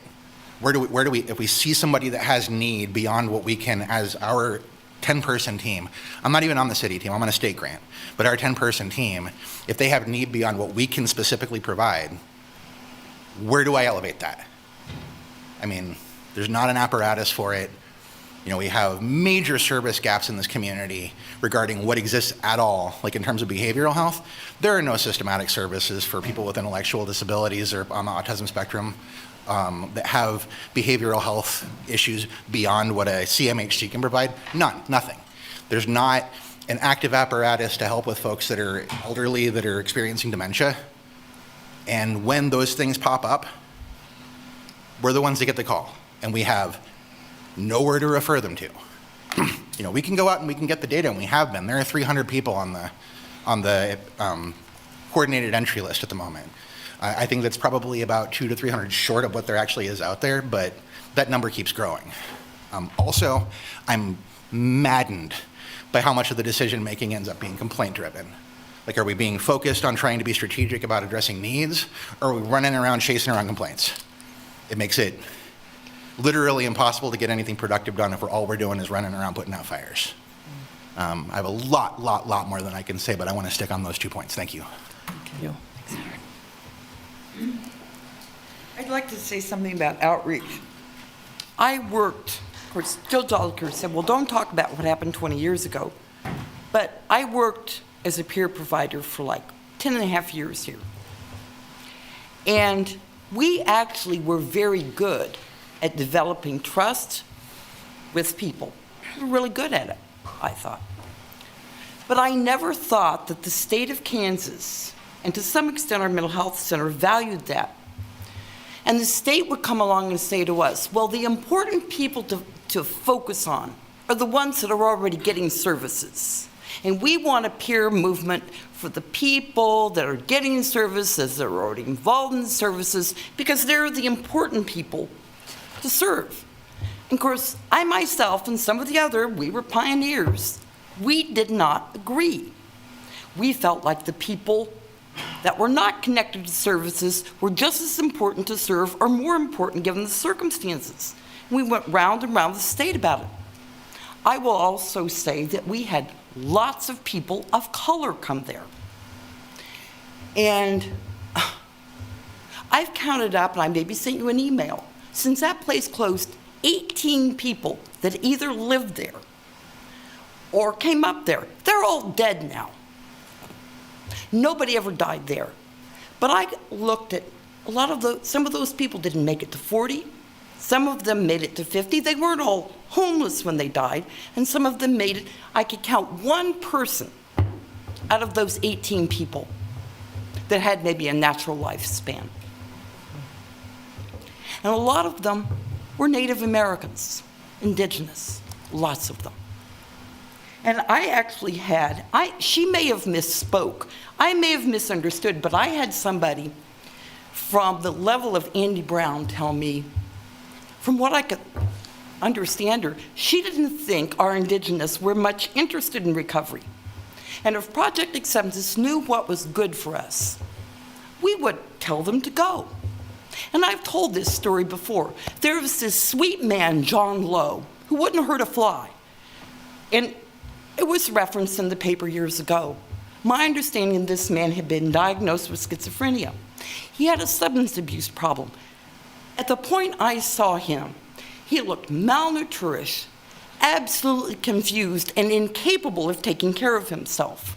And because I felt like the state was threatening our money, I told this sweet man who was just looking for a safe place to lie down that he couldn't stay there. And the next thing I knew, this sweet man had laid down in an alley and was mistaken for a bag of trash.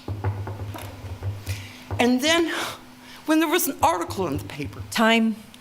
Thank you, ma'am. The Thank you. psychiatrist said. Ma'am, your time's up. Well, there Ma'am. wasn't any place for people like John Ma'am, Lowe. your time's up. Thank you. Any other public comment from the room, audience? If not, we'll go to Zoom. Oh, we got somebody coming up. Nope. Nope. All right. Chris Flowers. Hi, this is Chris Flowers. First, I heard during that presentation, I heard that the city wants to make homeless a brief one-time occurrence. I was just wondering, for how many people this past year that have been through the system, is that an accurate statement that when they experienced homelessness here, it was just a brief one-time occurrence? I want to talk about the tracking also. I'm not quite sure I understood it all correctly, but it sounds like you want to track the homeless. And I just wondering, like, if you're tracking them and they're not doing what they're supposed to be doing, like let's say they're supposed to be going to get food at Link and they do something else, are they going to lose access to any services because of this? I don't know. Tracking the homeless, that's just what. I don't want Big Brother tracking me. Like, why should the homeless be subjected to it? I'm against tracking people in general. But if we are going to talk about tracking, also, are any of the providers that are providing services, like doing outreach, will any of them be tracked to make sure that the money we're spending on them, that they're actually doing what they're supposed to be doing? Like, how do we know, oh, it's just the homeless not, working with the outreach? I've heard, like, people bitching that some of the outreach might not be, like some of the employees might not be doing their best. So I just wondering about that. Also, when I heard the presentation, one of the words that stuck out to me was the word contained was used, that we're going to contain the homeless, is what it sounded like. And I do think that that's what this is all about. This isn't actually about doing what's best for the homeless. This is the city trying to put them all out in one place, out in the shelter where it's away from downtown. That's what this is about. It's about containing the homeless outside, like on the skirts of the city and away from downtown. And then we're going to act like, oh, we're doing what's best for the homeless. But come on, Mayor, you know what this is about. This is about what's best for downtown business owners. Oh, yeah, and when it comes to the Pallet Village, are there going to be any areas for visitors? Like, I mean, I can understand, well, you don't want them coming in, but it's like you can't even loiter outside. So does that mean, prisoners at least have visiting hours. Does that mean people living in the Pallet Village, they're just not going to be able to have any kind of visitation at all over there? This does not seem like we're doing what's best for the homeless. Thank you, Chris. Thank you. Thank you. Any other public comment on Zoom? If not, we'll bring it back to the commission. We don't have anything else on this item, so we're going to take a quick 10-minute break. Nope. I did have a question. Did you have something else? I did. Oh, we did. Finishing comments. Just real quick, in regards to, there were a couple of questions, comments that came up. This is for Misty. Questions that came up about tracking services or whatnot. So with whether it's HMIS with GIS, how do you share with us what that looks like? It's not actually tracking an individual. It's putting a location where we are meeting that individual. So it's basically an address. So a location where we can find that individual and identify them. It will not track them as they move throughout the city or anything like that. And I would also ask regarding the Pallet Village itself. I believe I saw in earlier interpretations that there's a common area and there'd be a place for people to go ahead and, congregate and meet and things of that sort. Or There is a if they common had area, yes. visitors or whatnot. Yes, there's a common area. Okay. Okay, thank you. All right, we will take a 10-minute break, and then we'll be back. I live there.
Yeah. Okay, we're back. And we will begin with the regular agenda items H. Item number 1 is consider adopting the joint city-county resolution number 7509 pertaining to the appointment of the directors to the Lawrence Community Shelter Board of Directors. Good evening, Mayor and Commissioners. Brandon McGuire, Assistant City Manager.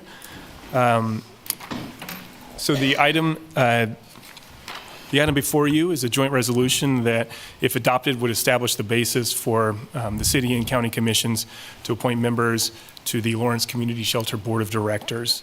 The joint resolution follows an amendment to the bylaws of the Lawrence Community Shelter Board of Directors, which was adopted last Monday, October 9th. The amended bylaws allow for the appointment of 3 directors by the City Commission, 2 directors by the County Commission, and the continuation of service by 2 currently serving board members.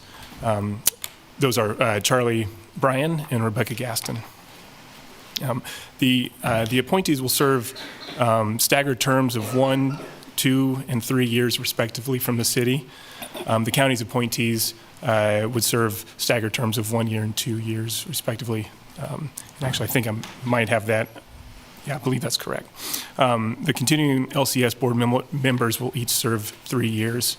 And then following the staggered terms, initial terms, directors will then go on to serve 3-year terms going forward. Let's see. I'll give you a little bit of background and then kind of talk about next steps. So the city and county leadership met on October 26th to review proposals for how the 2 local governments could help LCS fulfill its mission, which really is very critical to our community and to what we were just talking about. Excuse me just a minute. Could you go ahead and shut that door, please, because we're getting a lot of feedback?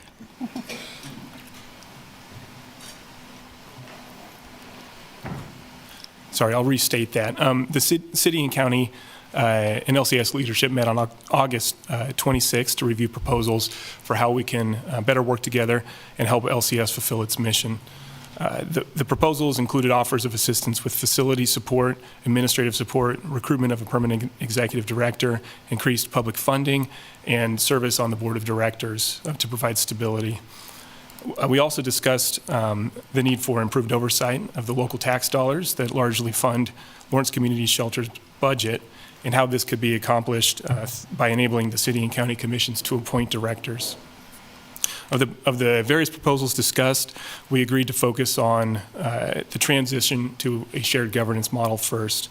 The amended bylaws and resolution before you this evening are a result of that work. I do want to note that the resolution and the bylaws does maintain LCS's independence as a nonprofit corporation. This is not turning the Lawrence Community Shelter Board of Directors into a city advisory board or a city department. We think that that is important going forward as we continue to provide those sheltering services, pursue grant funding, and for a number of other reasons. So next steps, the commission will consider the joint resolution this evening. If adopted, the county will consider it tomorrow evening at their meeting. And then with adoption and with the potential for appointments by the city commission this evening and the county commission tomorrow evening, the new board would be formed and would be able to begin immediately.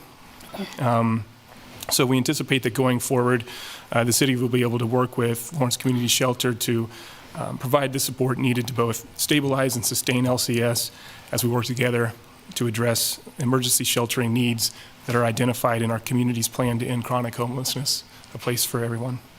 So with that, I will stand for questions. All right, thank you, Brandon. Any questions? Nope. If not, then we will open it up for public comment. Public comment on this item specifically, the resolution. Any public comment in the room, audience? Can you repeat the resolution? Resolution number 7509. I guess while other folks are collecting their thoughts, having seen a lot of administrative turnover at the shelter, who matters less to me than how? I have questions like, as the city is going to be having more of a hand in shelter governance, are they going to support the staff's efforts to unionize? I highly encourage that they do.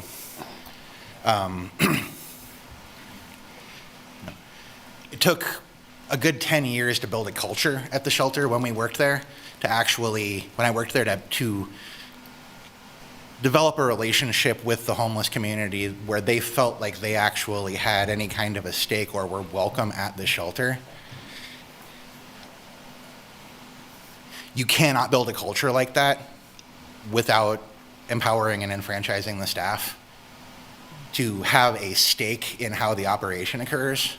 And if it is strictly a conversation between the city and the board with no consultation of that staff, it's simply not going to happen, and it doesn't matter how many times you rearrange the deck chairs. It's less a matter of who and a matter of how. I mean, we've talked about a progressive case management model of meeting people where they're at. The kinds of people who can meet folks where they're at. One, there's a particular type of person that can do that. Two, they have to be supported. So they have to know that their word has weight when they are attempting to meet people where they at and provide guidance. And if they do not have a stake in how decisions are made, their words are just words. It's a, iron gauntlet wrapped in velvet. You want to actually have a staff that can build a relationship with this community of highly vulnerable people that are looking at a changing landscape of resources and so much political heatedness and just straight up ugliness going on around them. You have to wrap those folks up in support. Seriously wrap them up in support, not shut them out of the conversation. Thank you. Any other public comment on this specific item?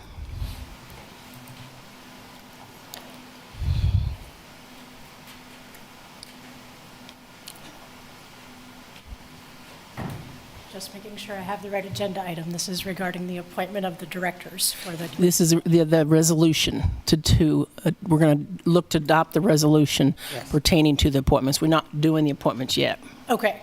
Okay? Is there a separate agenda item? Yes. For the appointment? Yes, it'll be the third item. Great, thank you. Any other public comment in the room? If not, we'll go to Zoom. Kristen Shook.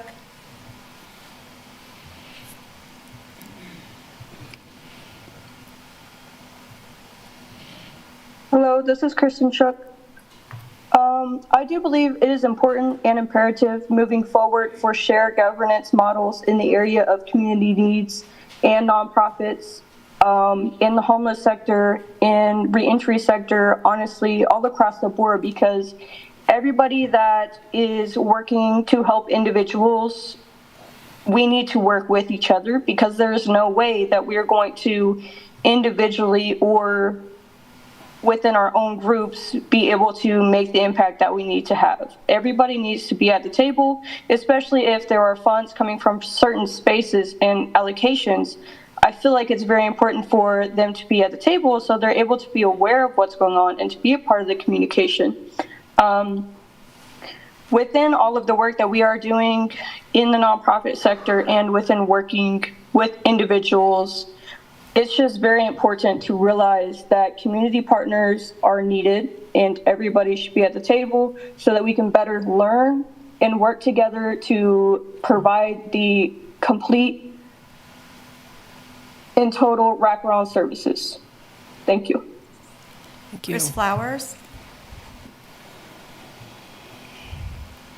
Hi, this is Chris Flowers, and my first question would be, are there any requirements for serving on this board? Because I was just wondering, when it comes to who's getting appointed as directors, is there preference for people who have backgrounds in actually serving the homeless? And also, is there any kind of, will there be any preference for anyone who has actually or recently been homeless to be on the board that's to serve the homeless? Because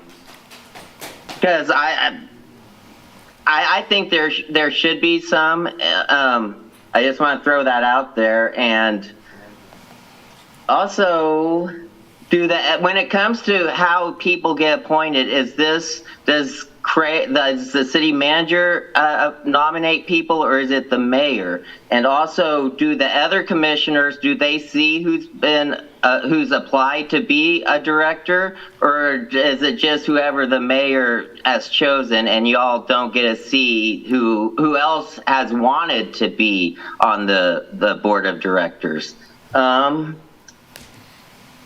Or is it just that the mayor does it, but Craig's just telling Lisa who to nominate? So but in all seriousness, I am curious if the other commissioners get to see who's applied to be on this board. Because I don't think this is something that we should, especially now that it's just being established, that you all should just be blindly approving whoever's who's been nominated, unless you all have seen and gotten, and also, do you get to interview the people that are applying to be on this board? Because I don't think this is something that y'all should just be blindly approving without at least asking some questions for the first time at least. Thank you. Any other public comment on Zoom? Dean Robinson?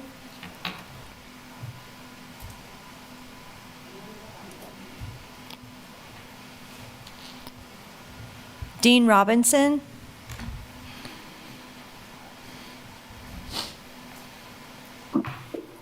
Hi, my name is Dean Robinson. I'm an LCS union worker advocating for an additional $500,000 to be given to LCS. Sir? On Dean? top of the proposed 100. Sir? Hello? Sir, we're Yes. talking about just the resolution for the appointment of the board of directors, the Lawrence Community Shelter Board of Directors. The financing part is the funding part is the next item, okay? And you can speak to that at that time, okay? Did you have anything else you wanted to say about that item, the item we're talking about? Guess not. So anybody else on Zoom? No, Mayor. Bring it back to the commission for discussion. I would just say briefly that I appreciate the words that Mr. Flowers brought before us this evening. I'm sorry. I said I appreciate the words that Mr. Flowers brought to us this evening.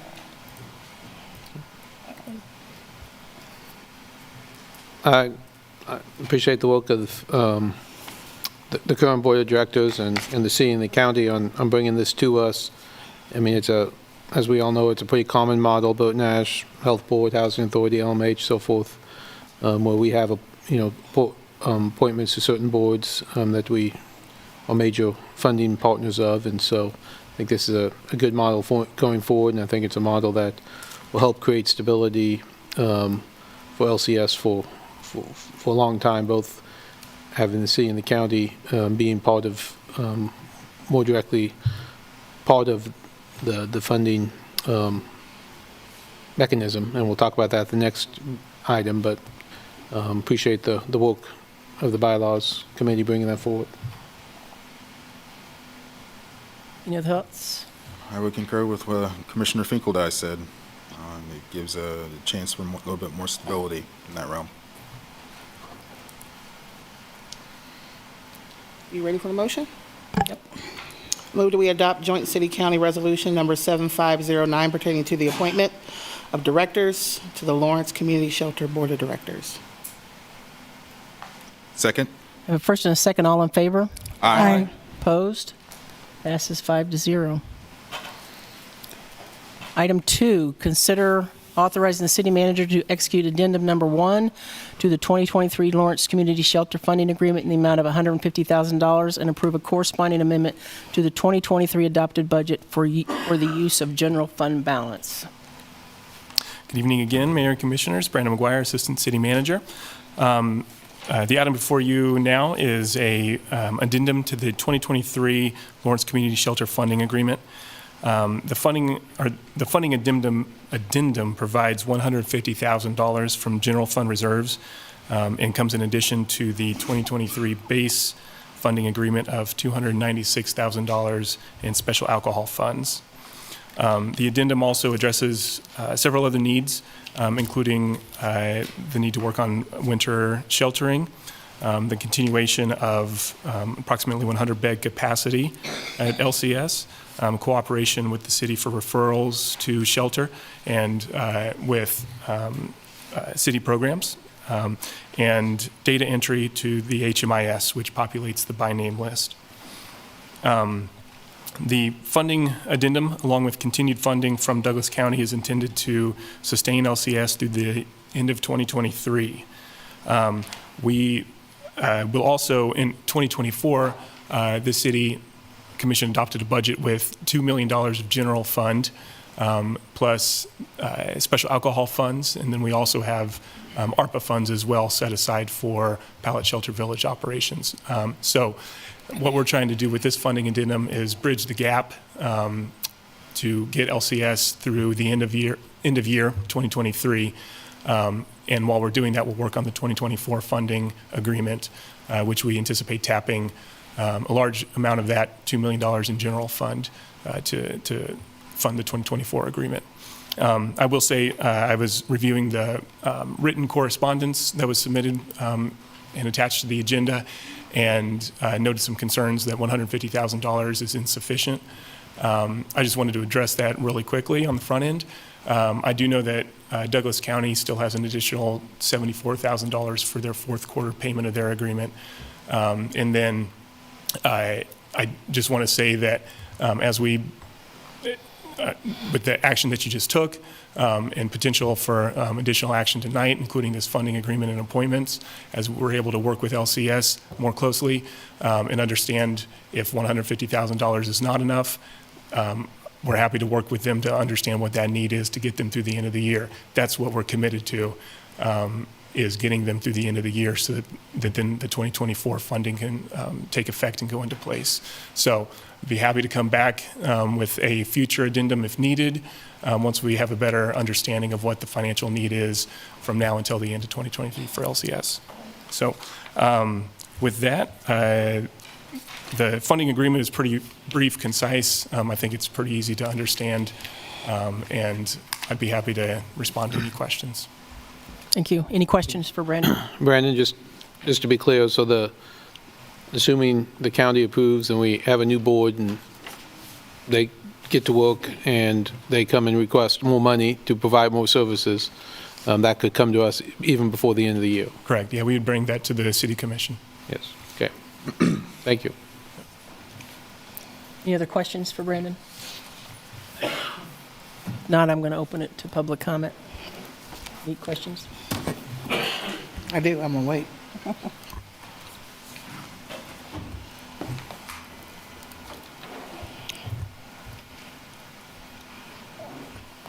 Good evening, City Commissioners. My name is Lacey Rowe, and I'm the Director of Community Engagement for the Lawrence Community Shelter. Grounded in human rights, our mission is to advance compassionate solutions for people facing homelessness through advocacy, shelter, and housing. We are a mission-driven, independent nonprofit that has, over the past couple of years, worked to make our shelter more trauma-informed and bring ourselves in line with evidence-based best practices for homeless shelters. In March 2022 and July 2022, we stood here and defined what that meant. In March 2023, we compromised with a hybrid shelter model in order to fulfill the need for more overnight shelter crisis services. We are the only full-time, year-round shelter in Douglas County. In the first half of 2023, LCS provided 56% of all by-name data for Douglas County, more than all other agencies combined. We have always worked to be a good community partner, and we attend all local and regional partner meetings. All that we ask for is communication, support, and that you believe us when we tell you the challenges that we face as service providers. We stated last year that risks with overcrowding include a higher spread of disease, higher incidence of conflict, and negative effects on mental health due to lack of privacy. Many unhoused folks have been exposed to high levels of traumatic stress, and overcrowding worsens conditions for people with high needs. Meeting support needs means increasing staff and having highly qualified, trained staff. Poor staffing at the city's own support site has led to serious safety issues and tragedies, including preventable violence and death. These outcomes are terrifying, and no one wishes for this. Our own shelter has experienced an increase in elderly folks seeking shelter, sometimes even those with terminal illnesses. Safety and being able to meet as many needs as possible is the highest priority for our staff, and I have the greatest respect for my coworkers. We know that we cannot simply cram human beings into an uncomfortable warehouse and expect people to, quote, behave and not be upset. If people don't want to be at the shelter because it feels overcrowded and unsafe, then are you going to say that their only other choice is jail? Both the city and county recently passed a compensation policy for people with lived experience, demonstrating that you value their expertise and want to remove barriers to participation in civic engagement. How will your actions reflect this? Will you appoint people who have conflicts of interest with our mission, or will you appoint people to our board that have lived experience in homelessness and housing instability? And are you really going to fire the only person in our leadership that has both lived experience and the highest level of professional qualifications in the work that we do? That's all I have. Thank you. Any other public comment? Good evening. My name is Jacob Schmill. I'm one of the unionized direct service advocates at the Lawrence Community Shelter. The city has issued an extensive list of demands toward the staff of LCS while explicitly reinforcing the divide between the city and the shelter, implying that we at LCS are not guaranteed anywhere near the funding or support that city-run and city-attached programs routinely enjoy, while being compelled to shoulder the city's increased burden. With the closure of the winter emergency shelter and the support sites, LCS, aside from a small number of pallet shelters, will be the core infrastructure in emergency sheltering for the city of Lawrence. We are being demanded to increase our services by effectively 4 times what they are now, for a mere $150,000. While barely half a year ago, in March 2023, we already doubled our services from $155,000 that we have yet to receive. You are giving us less to do considerably more. There are no considerations for the increase of staffing that would be required to ensure safety and security for both staff and guests, no considerations for the measures that would be needed to maintain staff retention, and no consideration for the increases in supplies that would be needed to continue shelter operations. Everyday items such as blankets and toilet paper, soap and silverware, the materials that would be needed, the material cost to make 100 meals 3 times a day for over 100 people. All of it would be needed in far greater quantities. No considerations for how we would successfully install and operate an additional 45 pallet shelters on the property, nor any considerations for maintaining a safe shelter environment for over 100 residents on property at all times. I want to make it clear that my coworkers and I at LCS, we want to make these changes. We want to meet these demands. We want to shelter 100 or 140 or however many people. We want to provide these people with 3 full meals a day. We want to get them out of the blistering heat and the freezing cold. That's why we're here. That's our job. No matter how many years we've been driven through the mud, no matter how many years we've been given the short stick, we are always here. And every time the city has an issue with homelessness, or they have a crisis of homelessness, they come to us. They have us double or triple, or in this case, quadruple our capacity in the services that we provide, because they know that we are good at our job. We get people off the streets. We get people out of prison. We get people into housing. With the proper support and funding, LCS could become a focal point for homeless outreach in Lawrence and make a definitive impact in our community. We are ready and willing to meet these demands and make these changes. We simply ask that the city be prepared to offer the support that is needed to actually help the people of our community who need it most, over the handshake deals and empty promises that have been offered in the past. Thank you.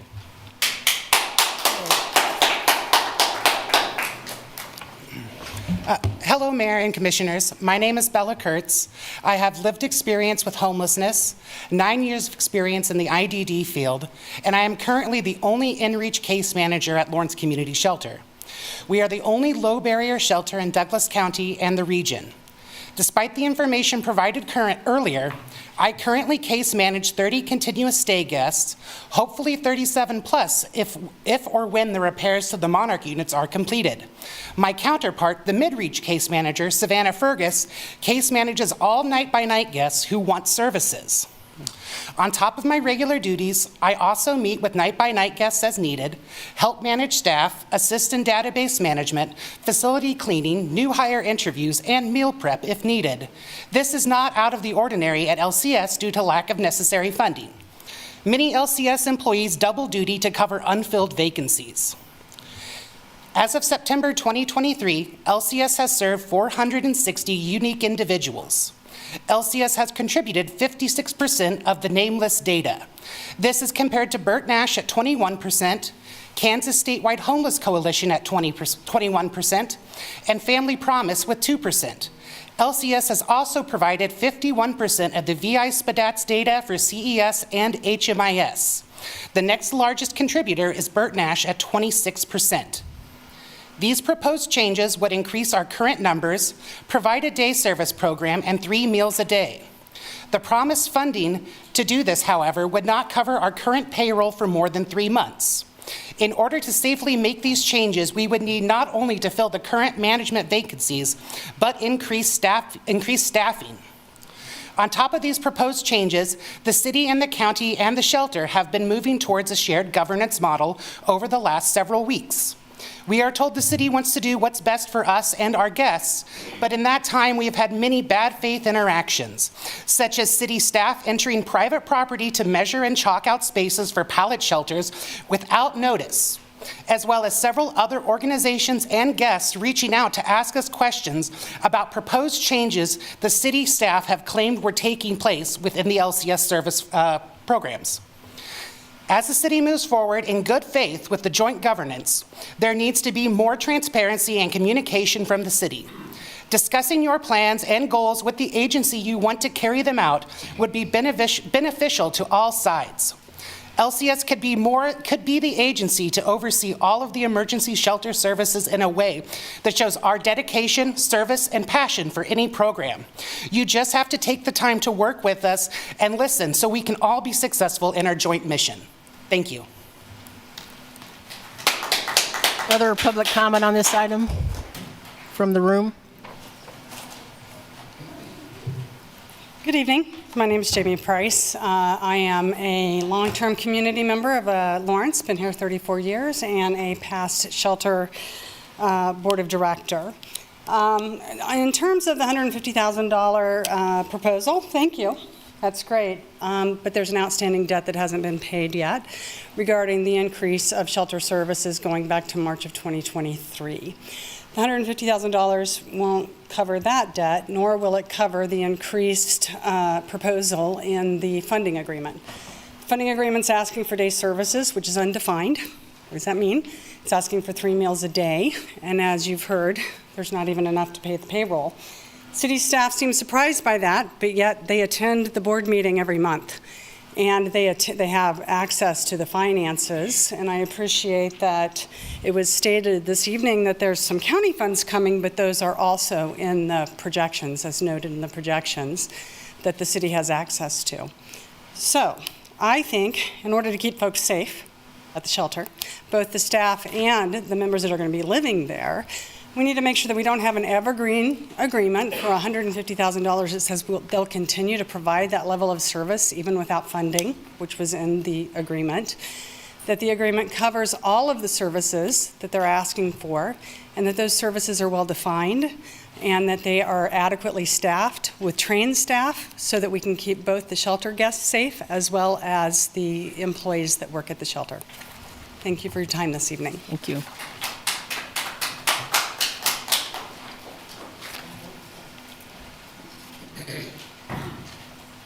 Good evening, everyone. I am Diane Carter, and I was born and raised in Fort Scott, Kansas, a small rural town. I came to Lawrence, Kansas in 1980 and studied at the University of Kansas in the nursing department. Lawrence, in my opinion, is the most beautiful and safest city to live in Kansas. Also, our public transportation is remarkable for all residents. Infrastructure is moving forward to keep up the standards of the growing economy. Moving forward regarding our homeless concerns is with more funding, we can address all lives matter. A comment of Mr. Flowers that said something about Lawrence Community Shelter and the people living there. I live at the community shelter, and we really enjoy living out on the outskirts of town. It gives us a chance of a peace of mind. We relax, we're away from the public, the noise, the buses and things, the busyness, and then we do have a safe and sober, clean place to live. We come together as family. we have a quality of life and hope that our problems will get solved and we can have our own place again. Lawrence Community Shelter has been, and Douglas County has really been a help to me. I lost a really good job, and I experienced some emotional distress. But however, there are so many resources here.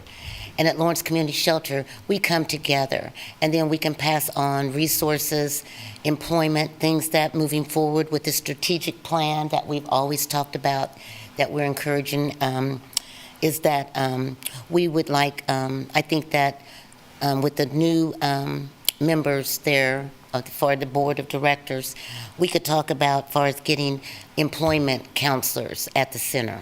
As far as, like she said, with meals. We have a high number of men that are there, and as we know, men are hungry. And so at the night by night, and they're not getting fed at night. And a lot of the men need help as far as, with meals. And also, I looked at things that the strategic plan needs to address, is that I thought only maybe 10, but there is quite a few categories of individuals experiencing homelessness.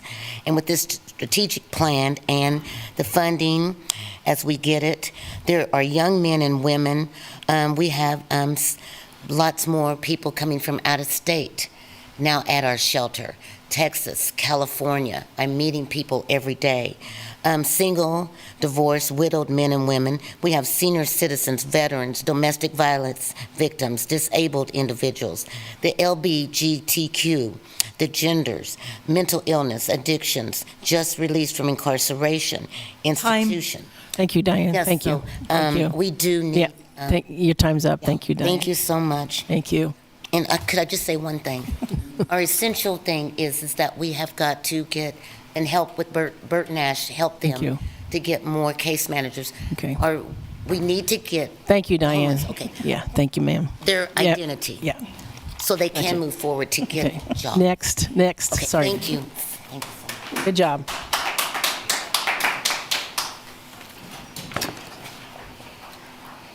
Good evening, Mayor and Commissioners. I'm Melanie Valdez, the Interim Executive Director at Lawrence Community Shelter. And as we work together to offer improved, increased, and successful shelter services, it is crucial that any expectations placed upon our organization be clearly defined, and that we have adequate resources to accomplish those expectations. This transparency is not just for our benefit, but also for the benefit of the community we serve and the entities that we collaborate with. The expectations in the current addendum are not clearly defined, and the resources to perform these tasks are not apparent. And some of the expectations are already defined in the current agreement that we have and are being met and reported on. Clear and well-defined expectations serve as a roadmap guiding our efforts and the decision-making processes.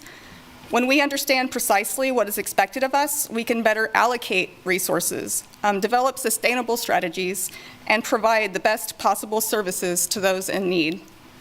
Additionally, well-defined expectations help prevent any misunderstandings and ensure that all stakeholders, including our community, the board members, and the staff, are all on the same page. Clarity and expectations fosters an environment of trust, cooperation, and accountability, which are essential to the success of our agency and the well-being of the people that we serve. We are open and willing to collaborate, and we are committed to meeting the expectations set before us. However, we request that these expectations are clear. This enables us to work more effectively and efficiently, ultimately leading to better outcomes for our community. I thank you for your time and consideration on this, and we do look forward to working together as we create a more successful shelter services within our community. Thank you. Other public comment on this item?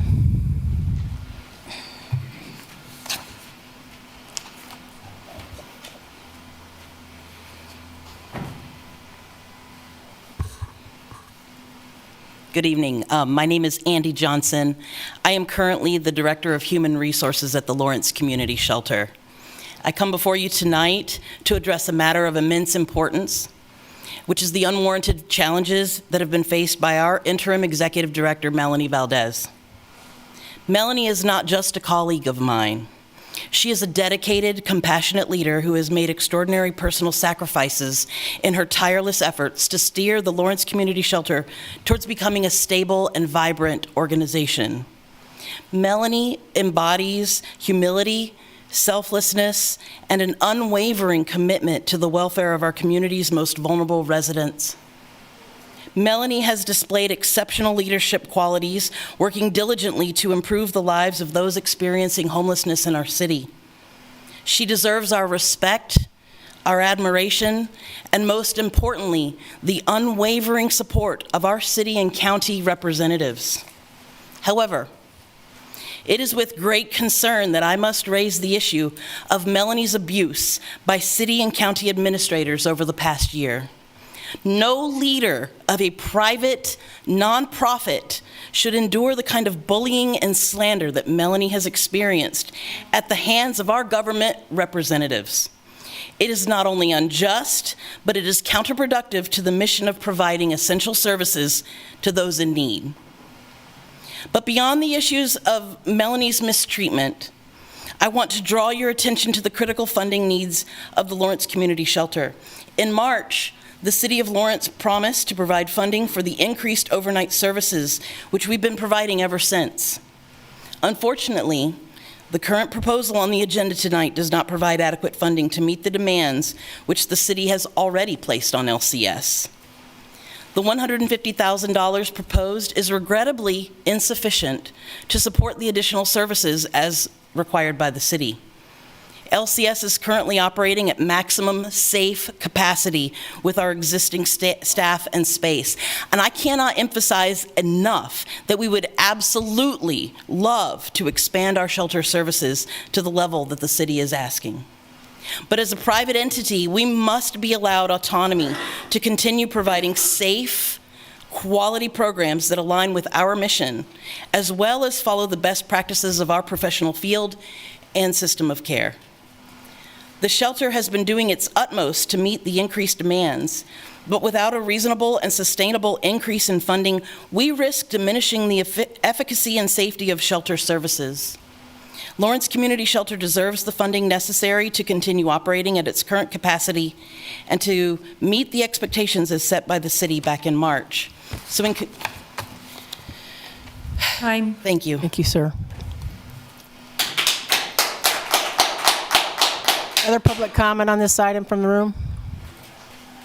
Yep, come on up.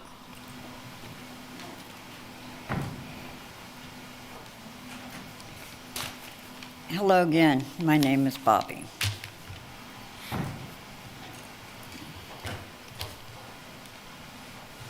I have not been able to find any statistics of what the city of Lawrence has been spending and running their New Beginnings program.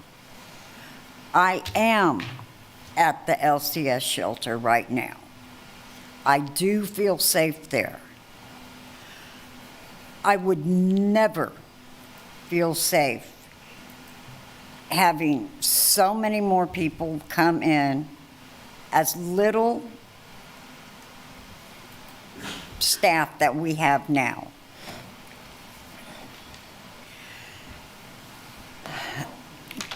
Being homeless is a very traumatic thing. And when you move more people in, you're going to have more trauma also. Yes, I understand having one place is a very good idea. But in understanding this, having one place to be beaten, abused, victimized, raped, and even death is easier. But is it fair to the homeless? We have nearly had all of our inalienable rights taken away from us. The city of Lawrence has made a promise to all the people who live here. all the people in Lawrence live in a safe, functional, and aesthetically unique neighborhoods that provide opportunities to lead healthy lifestyles with access to safe and affordable housing and essential services to help them thrive. I just want to survive. Thank you. Bobby? Any other public comments from the audience? We've got a couple more. Hi. Hello. Hi. My name is Maisie. I'm a DSA at the community shelter. I've been there 3 years in the past. I was the kitchen manager, and now I'm back as a DSA. Sorry, my nerves are very bad. You're fine. Take your time. You're fine. Excuse me, sir. Sir, in the front row, could you please be quiet so we can hear? Thank you. Go ahead. Time is very limited. We are in mid-October with winter temps heading our way quickly, and there is still a debt. We aren't overwhelmed by what we do, but it's how we've had to do it, turning people away, telling countless people we don't have food prepared, no towels, no shoes, no accessible bedding, basics. And I think those basics are a little overlooked, unless you've been in our shoes or you've been without those things. There's nothing I would love to do more than to provide meals every day for every person. I've worked in several kitchens, and these people are by far my most favorite to serve and the most grateful and polite. They even want to help me clean up, and I say no. And even with how much I love my job, I wish there was no need for it. I wish there was no need for the shelter. On most evenings, it can be myself and 3 other women or men handling all of the intakes that come in that night, and in the entire building, managing everything. That's 70 people coming in off the streets that have been trekking all day or working or going without food, restrooms, or any family. The current grant, while appreciated, is an insufficient measure of the support needed for the task and could potentially lead to unsafe environments and cause harm.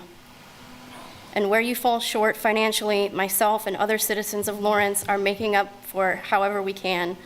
Few volunteer alongside us, and to some, it's even seen as a punishment or a photo op.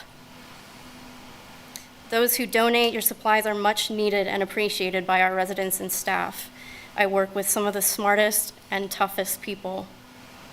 We have worked for so long with so little. With proper funding, we could truly transform our spaces and impact the community as a whole in ways I don't think everybody realizes. But that's down the road. Right now, we need to prepare for the cold temperatures. It'll be winter here before we know it, and the clock is ticking. I am urging you to reconsider elements of your grant and suggest communicating with our team, our board, and our director more frequently. Visit the property yourself, volunteer, speak with us. We are smart workers representing good and very valuable people. Thank you. Thank you very much. Other public comment? Any other? If not, we'll... Hello again. One thing I'd like to point out, kneecapping, scapegoating, and treating the current ED as an obstruction when they are desperately trying to vocalize that their needs are not getting met, that's not change. Honestly, that's how the shelter's been operated for the last decade, over and over and over again. That's one. I've seen Melanie be extremely dedicated. She's built a staff in the midst of incomprehensible political turmoil, and I just want to vocalize that she deserves every amount of respect and support that Andy was mentioning. My second point is related to my first two, which is that I see very little consulting with the staff, and you've been hearing them. They are informed, they have clear points to make, and the fact that you're only hearing from them just now is not because they don't want to talk to you. It's because nobody's been reaching out to them. Thank you. Thank you. Other public comment? You go. Hi, my name is Mark Keplinger, and I I'd like to introduce Jean. She is one of the people who does work there, and she does a fantastic job. There's another young lady named Keely who works there, and sometimes they work there alone. And as far as I know, they do a fantastic job, and they're phenomenal. So sometimes that can be a thing. If you have too many people, I think one person can do it, but two is a good time. And more than that, I don't really know. As far as any other comments I have, I'll try to keep it brief. And if I go too fast, go to YouTube and just go to the 3 lines and go cut back to 0.75 speed. One thing I'd like to talk about is disability, because I'm the only person there who's on Medicaid and disability, and as far as I know, I'm doing okay. I've been living there for 8 months, and I can say I'm surviving and doing well, and you can see me. So I think whatever it is, what has been spent has been adequate, but I think that we might want to worry about what might happen or what we might be liable for. And I really say that because I love Lawrence, and I don't know who I might be coming. I don't know if you can cut it off for anybody or any time, but I'd like to say that I was the first person ever there to sign the contract with you guys, and I've obeyed the rules of the contract. And I do know that there seems to be a thing where if you're on the contract, I don't know why the people that aren't on the contract are getting the food or whatever services, although I don't think that they should be necessarily kicked out of the places that are. But I do think that the people that are getting it are generally treated fair. I personally, as Mark Kepling, want to talk about me, and I think that's important. So I like to have electricity if other people do, and considering that I consider narcolepsy a thing you don't have in the winter, I like to at least be selfish and get some in my tent, so maybe you could make that a comment. And other than that, I'm living right next to someone who does, and that wouldn't be hard, and we just want to make sure that we get it if we need it. We have a bathroom there that is 2 now and 1 handicapped, and they're all closed except for the handicapped, and I'm all for that, but I'm the only one, and I don't have a key. But more than that, I think they should all be open, because running around is kind of a weird way to get clean, and that's something that would be very important for the health of the camp. And more than that, I think that I thank you very much for letting this be an opportunity that I've had. I don't know if you hear that, okay? For real, each one of you. The free food is outstanding when it comes, and for me to say I need more in any way or cut it back from someone else seems weird, but whatever it is, it seems like an established care is something people get used to, and whether interactive nuisance or over the top, I don't know. But I hope that people come together and go that we don't have to treat everyone fair. Some people with disabilities cannot self-identify. We might want to assume people do, but after Texas Law School, I realized that some people can be jerks about it and try to sandbag you, and I'm not that guy. So any comments you want to have for me, I take. Any questions you take, any time, I'll be here to the end, I hope. And thank you for your time. I really appreciate it. Thank you, sir. Public comment, come on up. Thank you. Hello. Hi. My name is Brianna Helms, and I'm a direct support advocate for the Lawrence Community Shelter. We are the front line and experience multiple perspectives of homelessness firsthand. We are the experts in what's needed by experiencing it firsthand in the most vulnerable state. I take pride in helping the people we serve. I help those who need motivation to keep going, to reach the goals that so many obstacles prevent them from. As a DSA, it's my job to help fulfill our mission at the Lawrence Community Shelter. Our mission is to advance compassionate solutions for those facing homelessness through advocacy, shelter, and housing.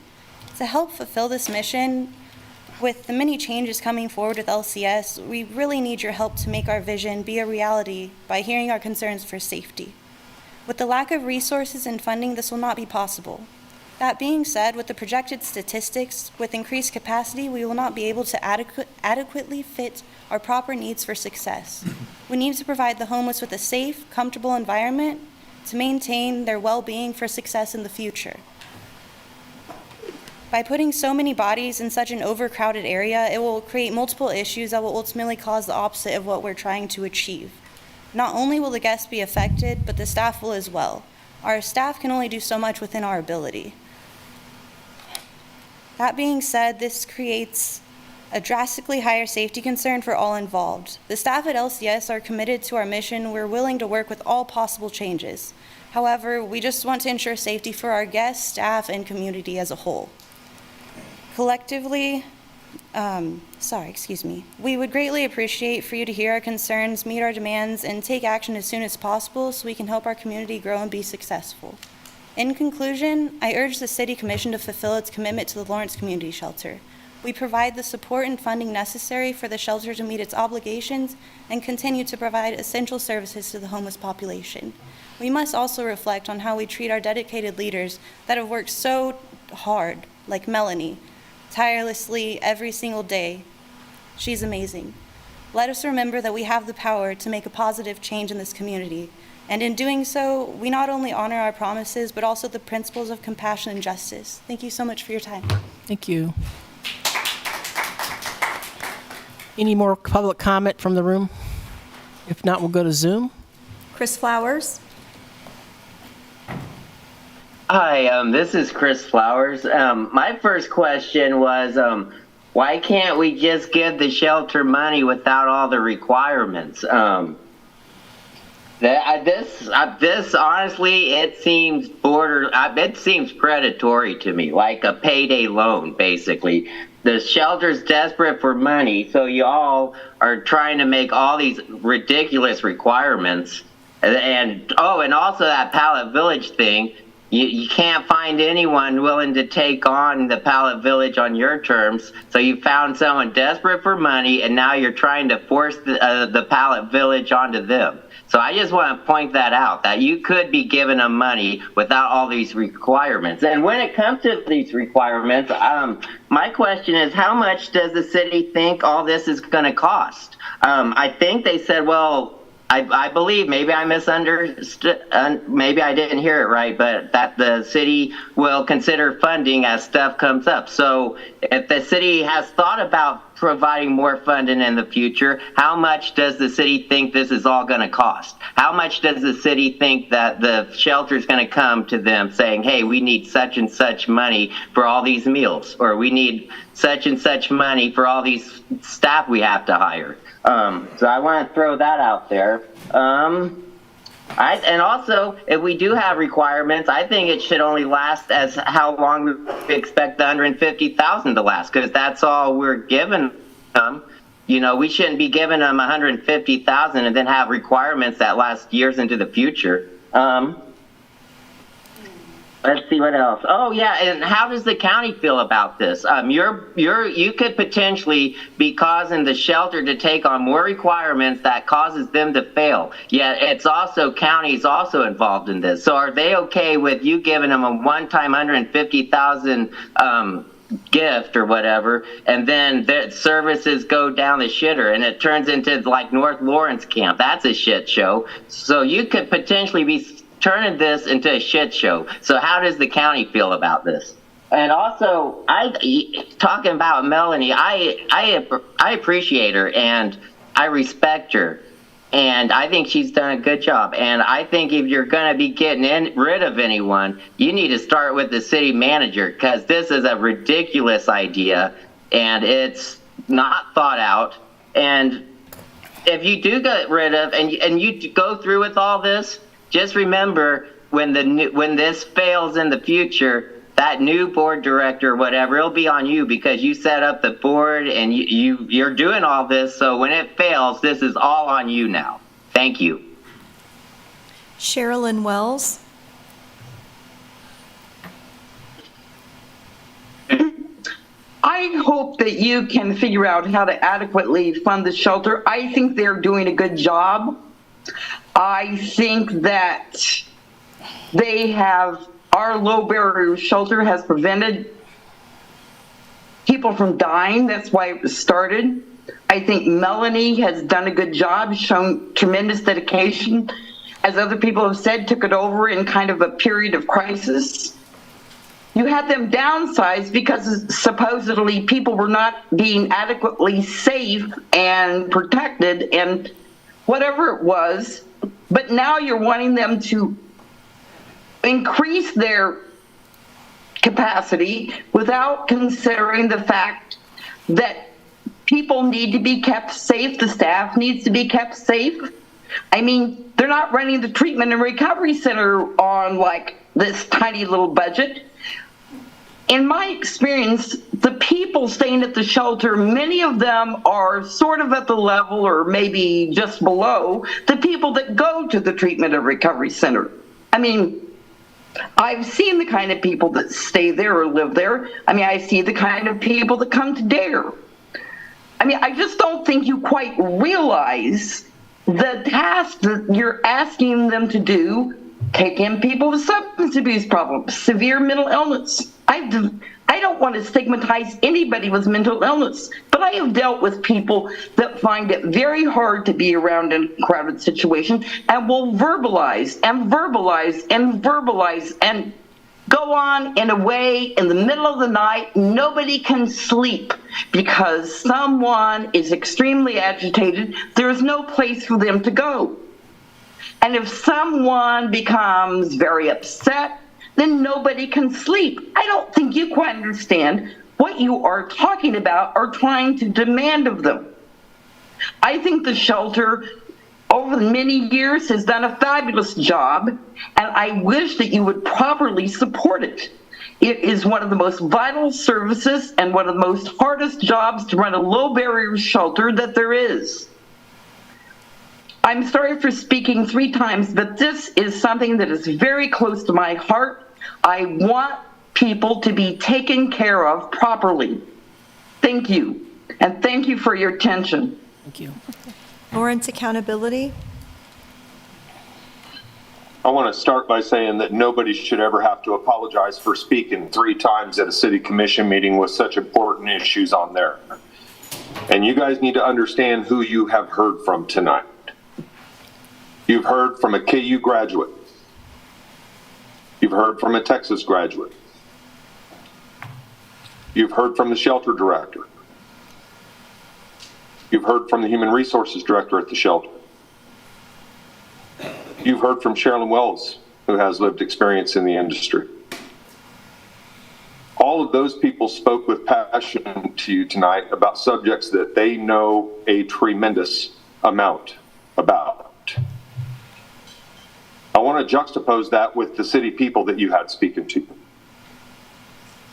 Brandon McGuire, at the beginning of his presentation, quoted the shelter as servicing 20 people. And then later on, when it needed to be a bigger number to help his presentation, it became the shelter serviced 100 people. That's going to be a highlight on Lawrence Accountability tomorrow, because that's an example of the manipulation of the details that goes on in that room and behind the closed doors. You couldn't get anybody to run pallet, and you're going to shove this down LCS's throat to take care of a PR problem, which is exactly the same thing that happened when Ashley Sawyer died. You trespassed reporters out of that camp illegally, and you knew it, to control a PR problem. You can choose to listen to the experts and the people that are passionate about this work, or you can choose to listen to city staff who have other motives behind this. Your business community doesn't run this. And some of those business people in there need to pay their property taxes before they come in and start talking crap about people that they're beating up, because that is factual. You had people speaking before you that haven't ever paid property taxes. Good night. Finn Rhodes.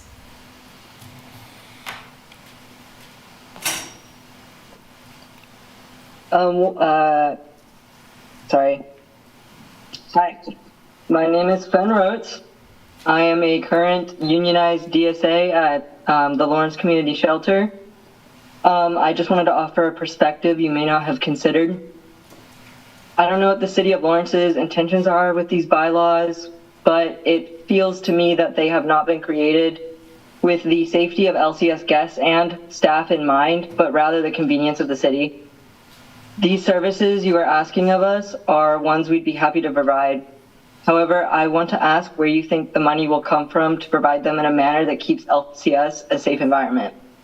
For example, 3 meals a day for 100+ people. We do not have adequate kitchen staff for this, let alone the food and materials to be able to sustain that. I want to ask the City Commission what your plan is for this and who will be held accountable when and if we are unable to meet that goal. As much as I would love to be able to provide that for the people we serve. As of today, the $296,000 the City of Lawrence has given the shelter is 0.06% of the city's total budget of near $500 million. With the proposed $150,000 added on, altogether $446,000 is 0.1% of the city's total budget. I just wanted to point those numbers out for anyone who's curious. You're here because, like mine, your job is to serve your community. I understand there may be some bureaucratic reasons for these bylaws, but I ask you all to have more compassion and competence in serving your most vulnerable populations going forward. Thank you. Dean Robinson.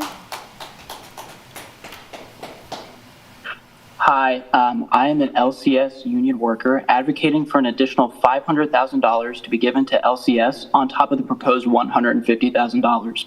The original amount of money the city proposed in exchange for greater control over LCS operations is nowhere close to the operating budget required to meet the city's demands.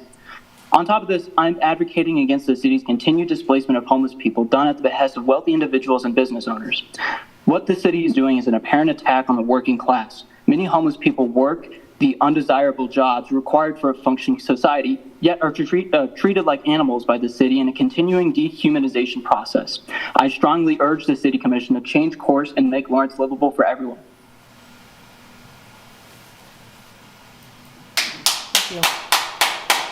Any other public comment on Zoom? That's all the comments, Mayor. All right, bring it back to the commission for discussion on this item.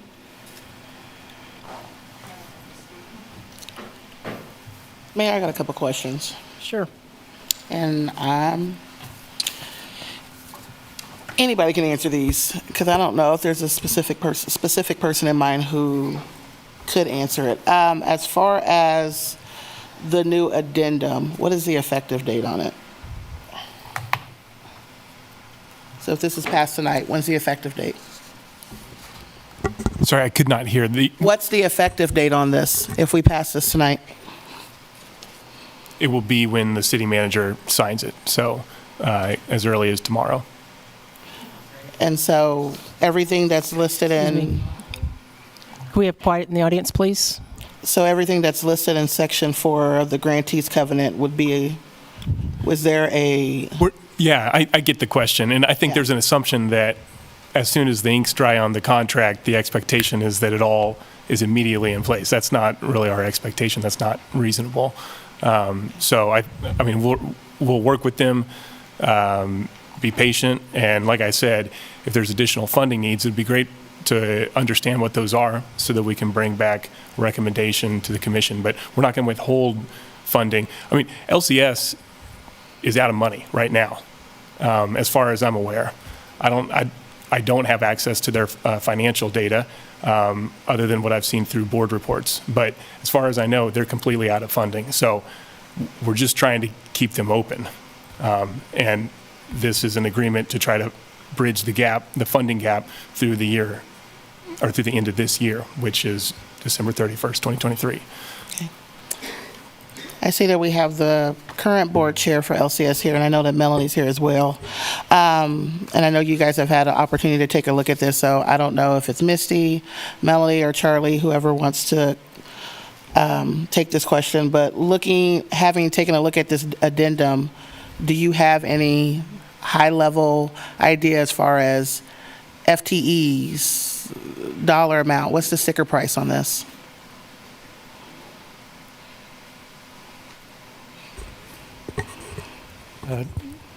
Charlie Bryan, Board President for LCS. I can't answer your question directly, Commissioner Sellers, but I think what Brandon's speaking about is the need for us to have further conversation to get clear on what the funding needs would be in order to accomplish the goals outlined in the addendum. I think that we're ready and eager to do that and bring back more information so that you guys could consider additional support. Mm-hmm. Okay. Melanie, was there anything you wanted to add? I will just say the same thing, and that is part of what I was speaking to, is about the expectations not being clear. Several times tonight, it was mentioned that the expectation is for us to operate winter shelter. Winter shelter, that word is not in that addendum. It just says that we will agree to operate other shelter operations.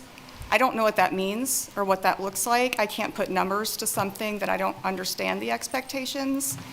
And providing 3 meals a day, also, that's something that would be easier to put some numbers to, but we would need, obviously, more supports. And the other unclear part is that we'd provide day services, and I don't know what day services entails, if that includes additional case management. Is it just letting people in the building out of the environment?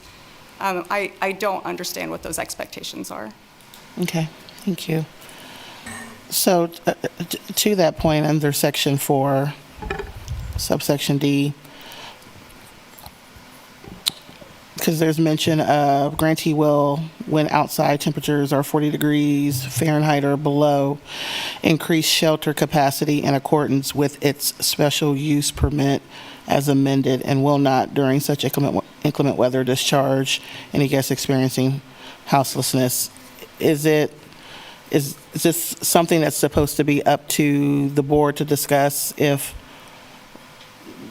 there is ambiguity in the language of whether or not LCS is going to be the winter emergency shelter or a winter emergency shelter site?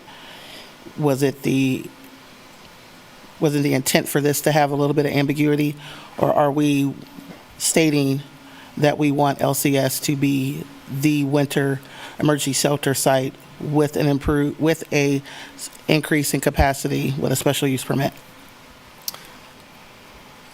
I can respond to that. That is the paragraph when I tried to summarize the term winter shelter. That's what I was referring to, is section 4, paragraph D.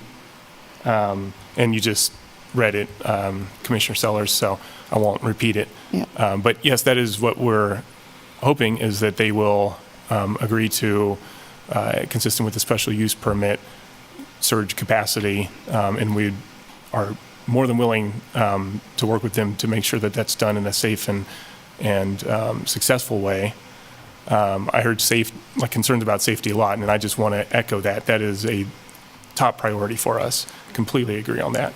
And I'll also say there's no other planning underway for any other type of winter sheltering.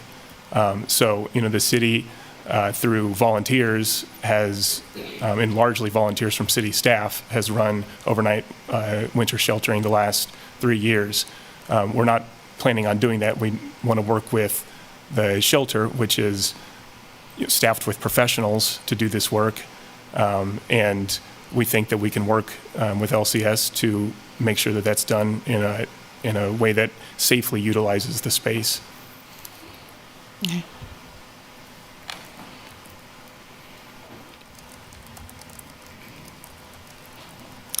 Looking still in section 4, subsection F, can I get some clarity around police referrals to LCS?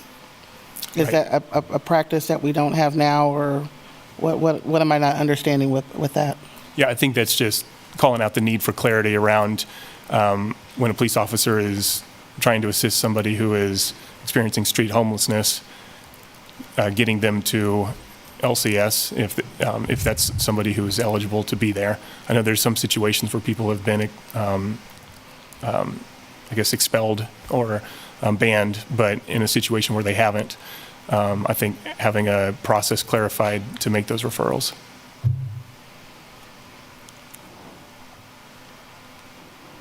So we don't have a referral process, but this is essentially mandating a referral process be this.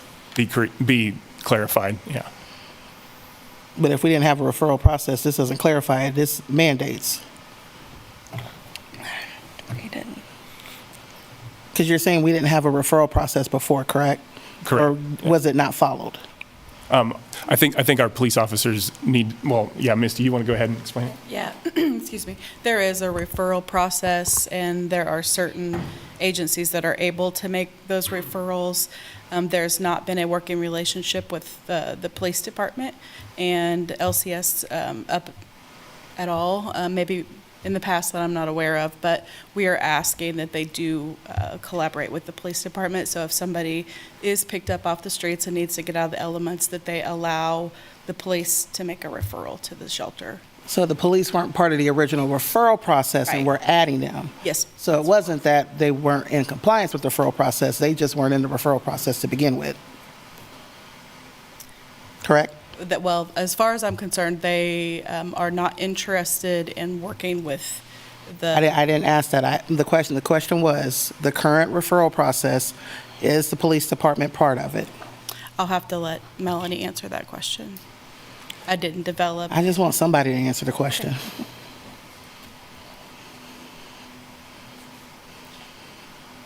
I'm not sure what's being referred to. We do have a referral process at LCS. It has not been used by law enforcement. We do offer that to other agencies. And I know in previous discussions we had spoken, I believe Brandon was included, maybe Craig, and that we would find a way for the dispatch people to contact us first and provide information on the person that they were seeking services for so that we could determine eligibility. We have not had that happen. It hasn't been something that we've rejected.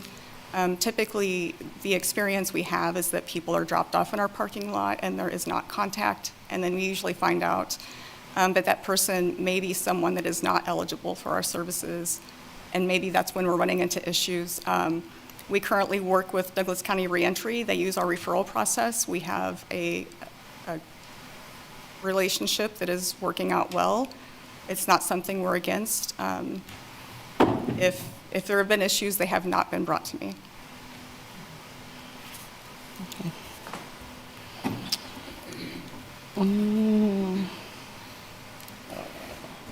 I've been toggling back and forth between a couple of the agreements.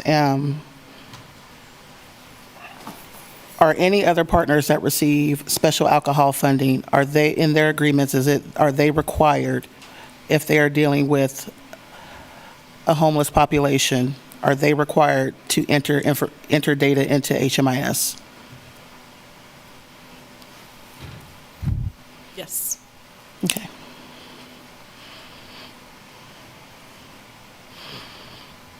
Any other questions? I don't have any questions. I have some comments, but I'll wait. Any comments at this time? No more questions? I just had a quick one. Pervasive, I just want a little bit of clarity on that.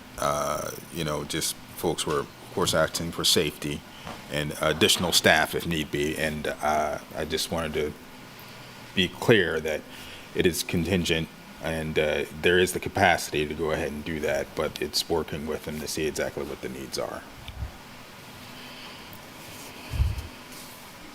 Brandon? I'm sorry, I'm having trouble hearing. The fans are really loud back here. If they need additional staff or funds or whatnot, we will be working with LCS to see exactly what those needs are and see how they can be met. Is that correct? Yes, that's correct. We'll be happy to work with them to identify what those are and bring it back to the commission. Okay. Just wanted to clarify. Mm-hmm. Okay, thoughts?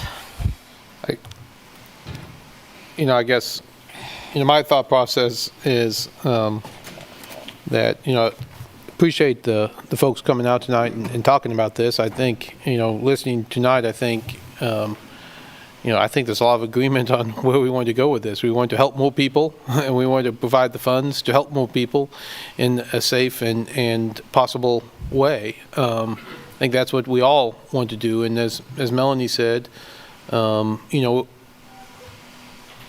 one hand, wants to provide some expectation of what we're asking, and a lot of these, probably have some clarity issues, but I see that coming back when the funding request comes back, and understanding what, does 3 meals a day, does that mean 3 hot meals a day? Does that mean, what does that mean? Well, that comes in with funding decisions. I don't think we have to spell out every aspect of it in this, but to show the expectation. But I hope everyone here is hearing tonight that as we have a new board in place and we're asking for these expectations, we're also asking that we find ways to fund that, and we're committed to that, not only in the 23 budget, but the 24 budget. And we have significant dollars in the 24 budget for that. And so, I'm, thankful for the employees at LCS. I heard a lot of the things, which I expected to hear, which is we want to serve people in a safe possible way. And I look forward to this moving forward in that way. Let's as I said in the first agenda item, stability at LCS has been a problem. Funding stability at LCS has been a problem. Everyone in this room knows it. We need to fix that. I think this commission is committed to fixing that, and I think this is the first step towards fixing that. And because LCS is a vital part of our entire continuum, our entire plan includes LCS, includes Pallet Village, includes a whole spectrum of things, but this is a vital, LCS is vital to making this plan work. And so we are committed, I think we as a commission are committed to making that work. So I look forward to being able to support that moving forward. Other thoughts?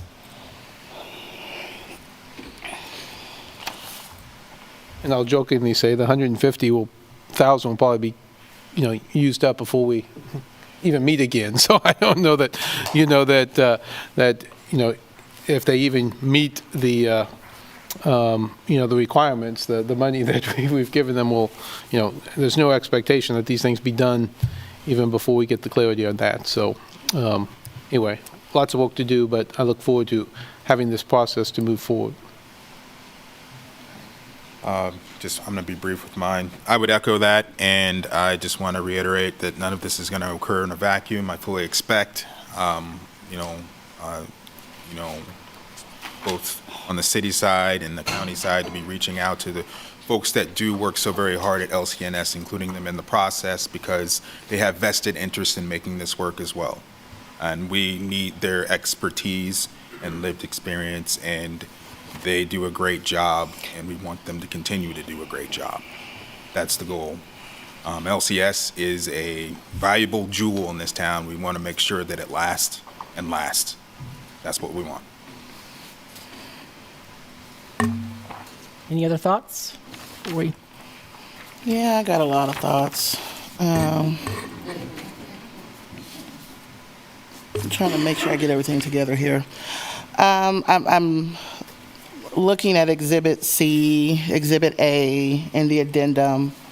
Hopefully by the next time we meet to address agreements with our 2024 budget, that we can clean this up and reconcile all of this, because this is a hot mess.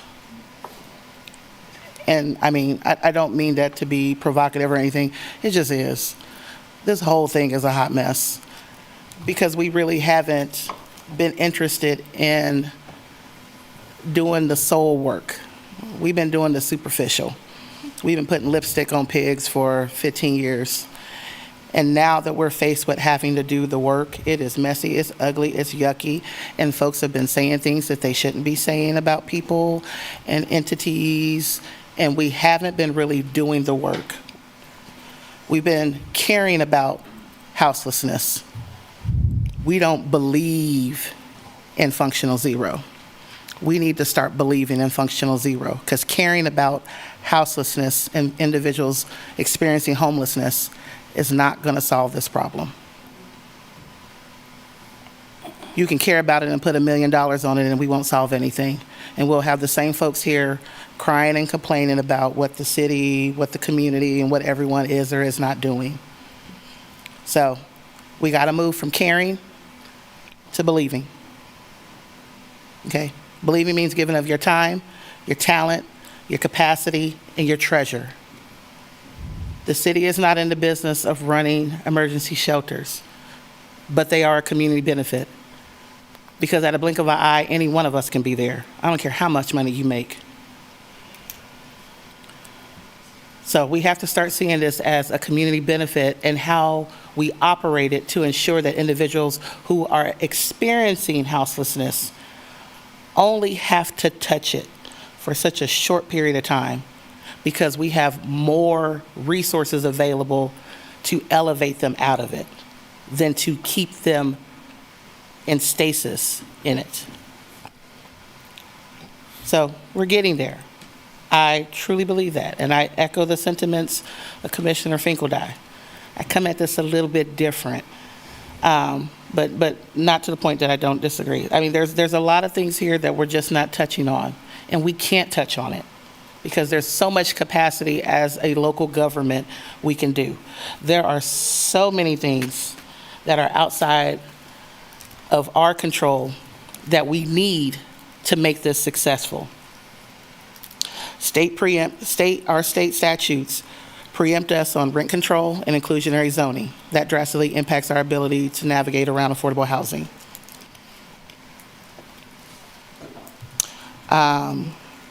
We don't have presumptive eligibility that could, based on a simple screening, elevate those who would need Medicaid to have it.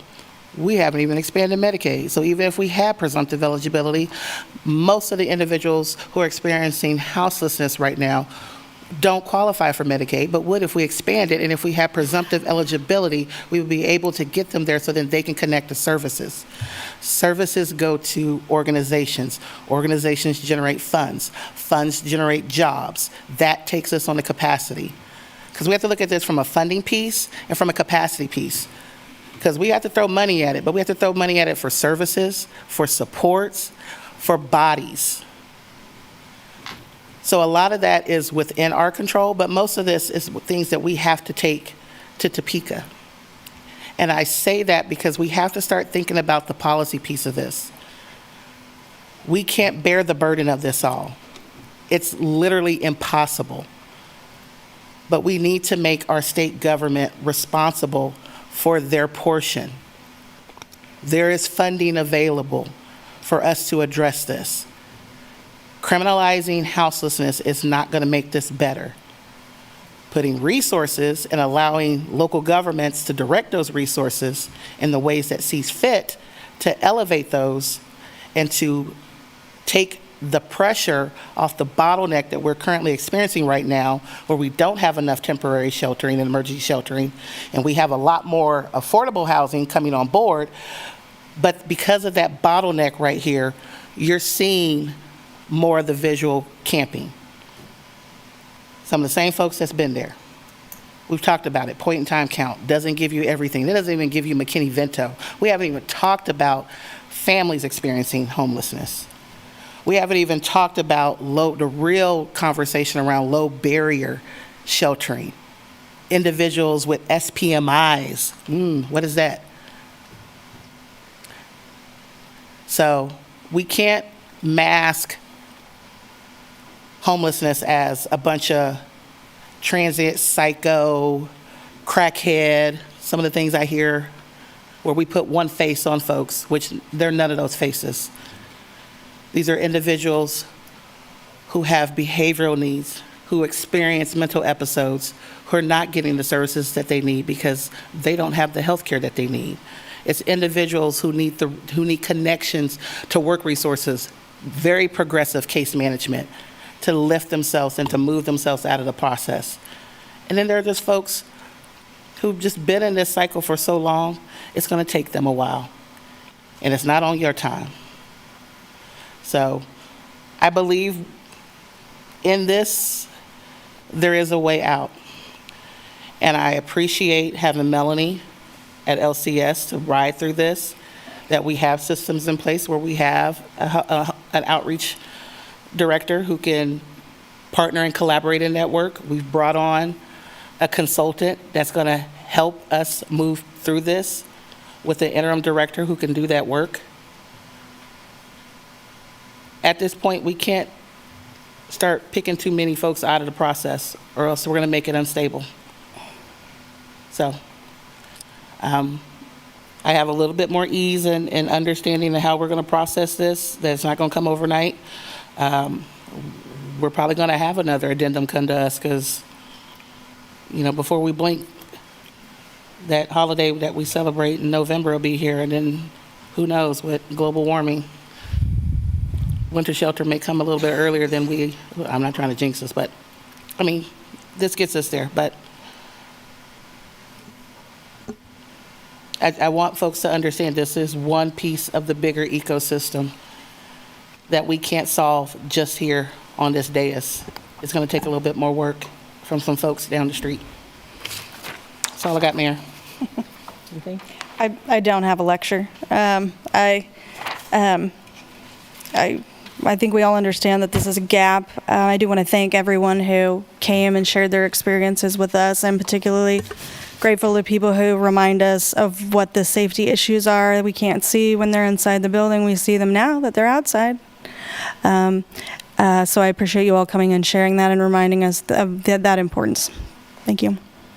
Thank you.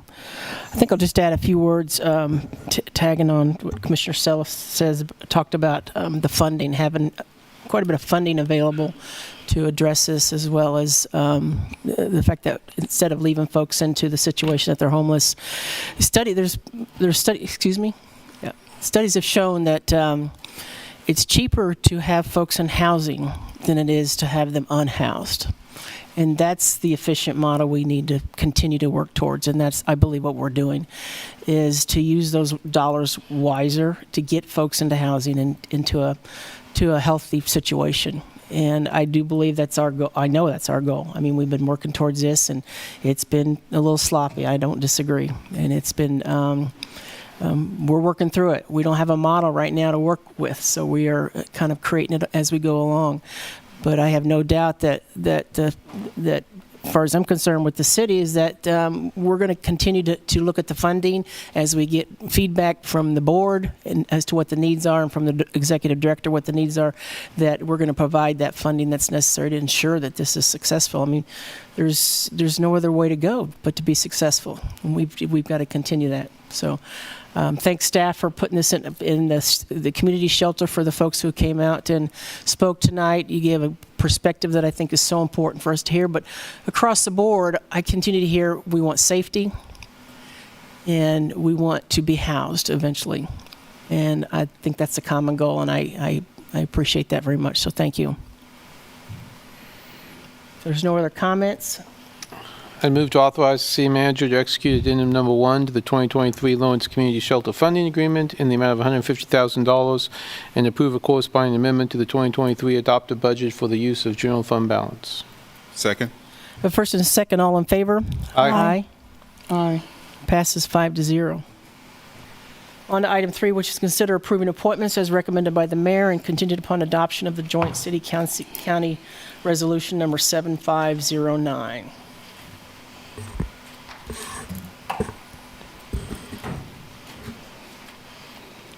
So we've got 3 appointments that have been nominated, and I did let them know if they wanted to come up and speak, any of them, they're more than welcome to, if you'd like.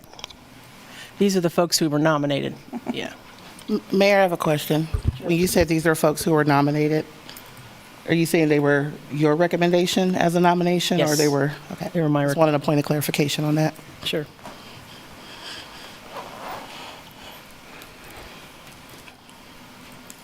Hi, I'm Elizabeth Keever, and I just wanted to say that I am really motivated by the incredible presence that the LCS staff has had today. I think, you know, I've been in the nonprofit industry for 13 years now, and it has been the greatest honor of my life to work in local nonprofits here in our community, and I know how important a strong board is. 8 years ago, I was really fortunate to have a strong board that helped Just Food when I was the executive director through a really challenging time. And I think it's really important that us as a new board do so much community listening to the staff, to the folks experiencing homelessness, and whatever I can do in my capacity and with my experience to lend a help to the Lawrence Community Shelter, because it is so incredibly vital to our community, and we cannot let that organization fail. And I am just honored to be a part of this chapter for the Lawrence Community Shelter, or be considered to be a part of this chapter for the Lawrence Community Shelter, and I look forward to working with the staff. And I thank them deeply. I thank them deeply for the incredible challenging work that they do. Thank you.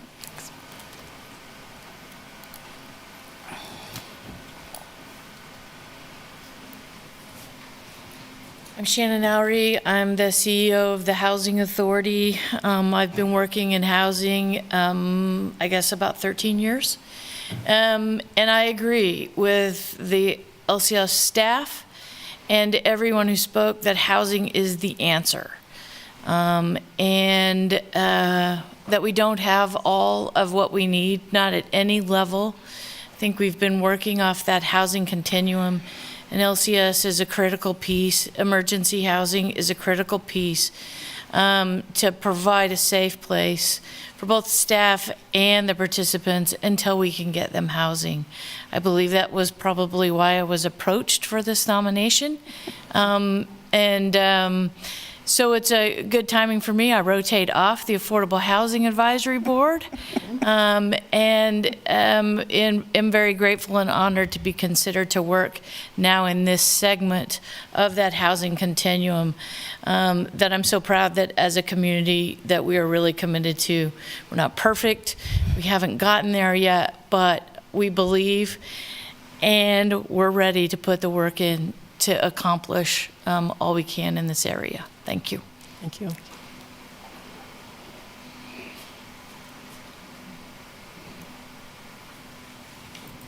Thank you, Commissioners. My name is Chuck Magrill, and I've been involved in organizations, boards, and task force in this community for probably 45 or 50 years. So I appreciate the work that goes into all of these organizations from the community standpoint, from the aspect of caring for what we see in Lawrence, what we value, and how we want our future to be.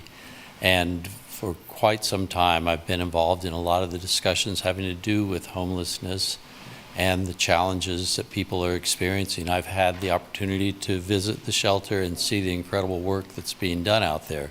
So it's a critical part of our society and of our community, and I truly think it's the biggest crisis that our community is facing at this point. I'm very interested in contributing in any way that I can, so I certainly have the appreciation and the respect for the people that are doing the work, and I would be honored to serve in that capacity, so thank you. Thank you, Chuck. Mayor, I just wanted to ask, since there have been questions, and they will probably come up again in public comment, if you wanted me to respond to the appointment applications and Yes, I was going to ask you about that. Yes, the process. Okay, thank you. So the resolution that we have, number 7224, outlines how advisory appointments occur. There is a list that is received, and although it states that that goes to the city manager's office staff and the mayor, actually there is an automatically generated email that goes to all commissioners. So they have access to those when they come. And then it also states that the mayor, when a current vacancy or an upcoming vacancy or any opening, it is the mayor who will contact citizens to gauge whether they would be a suitable candidate, and then outline some that the mayor will strive to reflect the diversity of the community, and then the mayor will make that recommendation of appointment to the city commission. But I just wanted to be clear that all of you have access to those applications. Yep. Thank you, Sherry, that is correct. Okay, so I have a question, Mayor. Were these the only three candidates that we had? No, there were others. Okay. I can't name them all, but there were several. You can't name them all? No. Do we know exactly how many there were? I don't. Okay. I think I counted 5. Is that correct, Sherry? I believe But there was more that like is 6 or correct. I 7. can look really quick.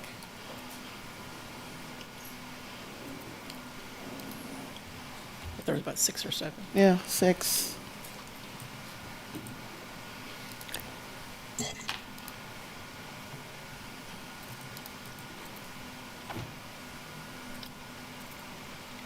And so all 6 individuals were contacted? No. Okay. Was there any, because of the sensitivity of these appointments, were there any interviews, conversations? There was, yes. With all the candidates? No. Okay. I'll let us have public comment on this. That's all the questions I have at this moment.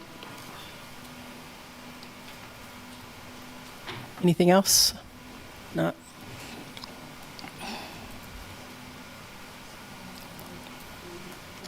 Public comment? Are we having public Yeah, comment? I'm just asking if Oh, there's no, anything no, else no, here. no. Yeah. I don't think Anything anybody here? else does. No, I said I was Open it to done public for now. comment. Open it to public comment now.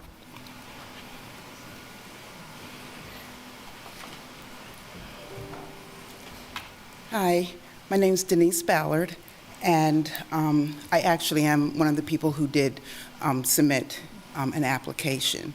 And the reason why I wanted to make a comment is because looking at how this was done, I understand the rules that you pick the people who get nominated. And the thing is that, like, I didn't get a call or an email to even see, like, understand what are the qualifications, what were you looking for, to see if maybe I was qualified to be considered as a nominee. And the reason why I wanted to bring this up is because currently I am volunteering at a lot of these different places like Just Foods, Family Promise, Link, and the reason why is so that I can have some type of interaction with the people who are going through this, so that I'm not sitting in my home in an ivory tower saying, well, this is what we should do, but getting down there and taking food to the tent camp and spending some time with them at Link, listening to their stories. So, especially with with my background, I've lived here for a while. I'm retired from the Department of Treasury, so I understand finances. If anyone is getting a Social Security check or a disability check, that is the program that I worked on for 10 years. So those are the things that, along with getting my hands dirty, that I think I could have brought to the table, and what would have been appreciative if and only if you really want to move the needle in the right direction equitably, was to at least an email to say, hey, I see you're interested, just tell me a little bit about you. So I just wanted to make sure that I share that, so that as you're considering moving forward with any type of board, that the people understand what the qualifications are, and to at least talk to all of the people who have applied. Thank you.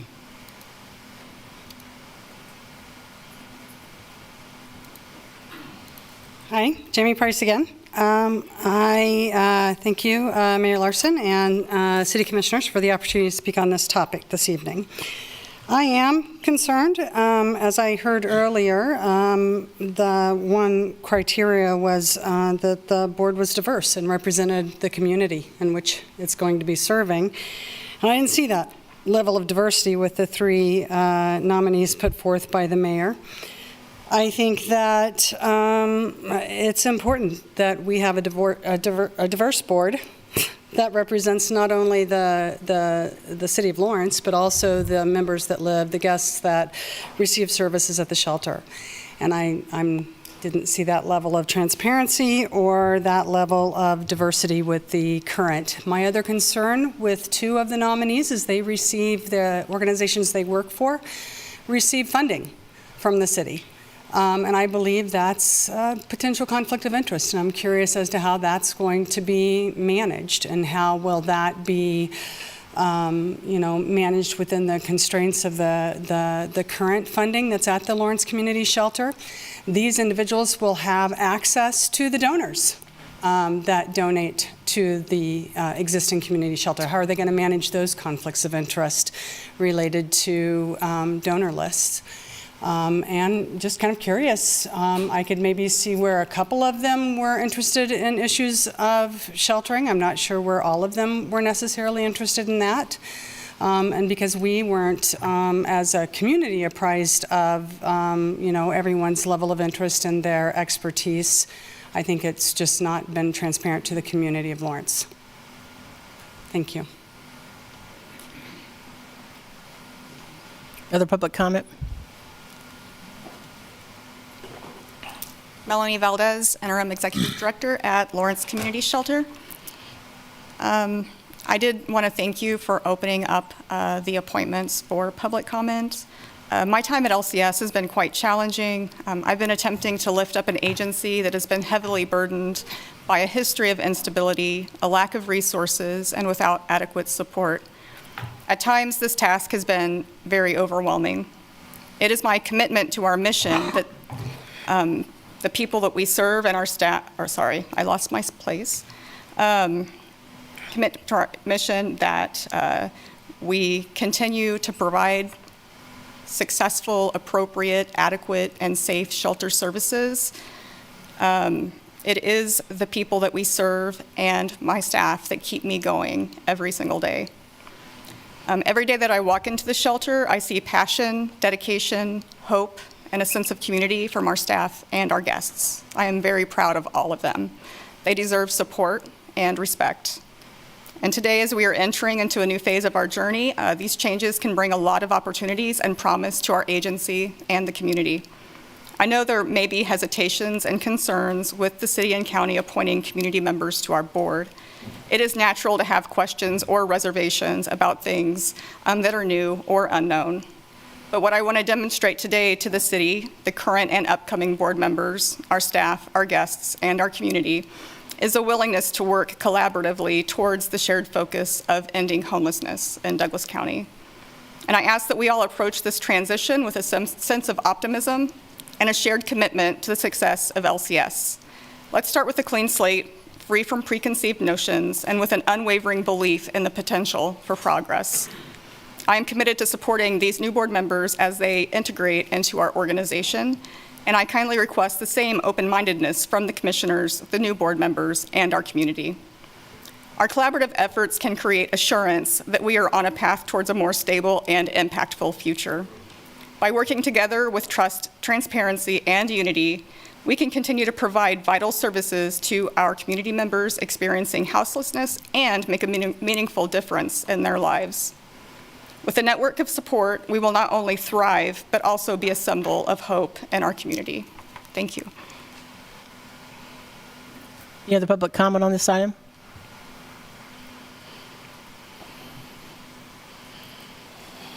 Hello, thank you. I'm very compassionate regarding our situation.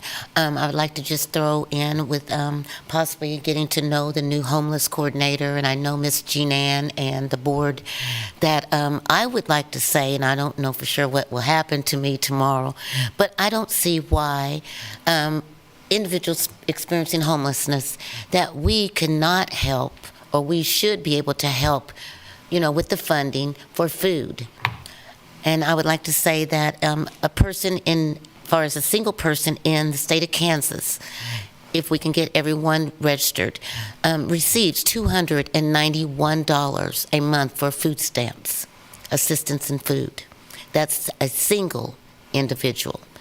And then, so I'm thinking that, people that are here experiencing homelessness, I'm sorry, I haven't spoken in a long time, but we're talking about the board members right but now. I just want to say with the funding, I know that there's rules and things, moving forward, why can't the individuals help with the funding?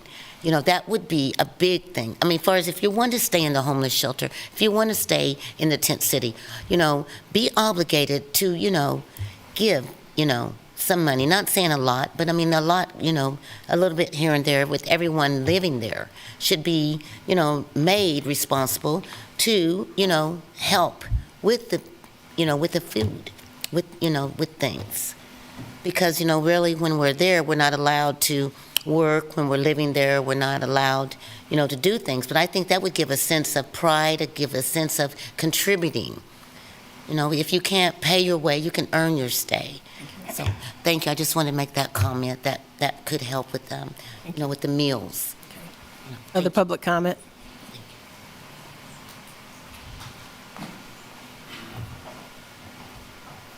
Before you guys make your decision, I want to make something very clear to you.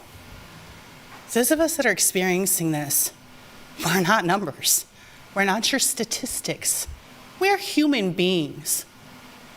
We work, we have families. I'm a mother. I'm somebody else's daughter. We all live here. How would you guys individually feel if your children or your mothers were in this situation and there was no funding and nobody cared? Before you make your decision, I'm begging for you guys to understand that we're not the dregs of society. We are society. We're human beings, we're people, and we just want to survive here in this community. I love this community. This community's been my heart for a long time, but I don't feel like I've gotten anything back from it aside from LCS. They care. I don't feel like any of you have cared. So please put yourselves in the position of a parent or a daughter. Imagine your people in this situation and what you would want to be done. And know, we're people just like you. And you, and you, and you, and you, and you. We're people. I'm not a number. I'm nobody's statistic. And never will I be.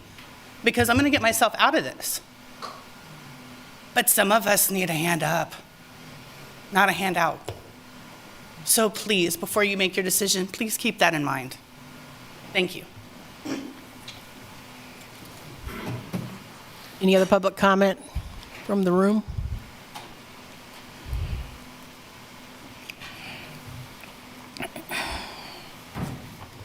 Good evening. My name is Larissa Amundsen, and I joined the Lawrence Community Shelter Board in January of 2022, first as treasurer, then as chair, and finally as a board member. I did resign last month due to other personal commitments where I could not give the amount of support that I have seen here this evening, which I'm very grateful for.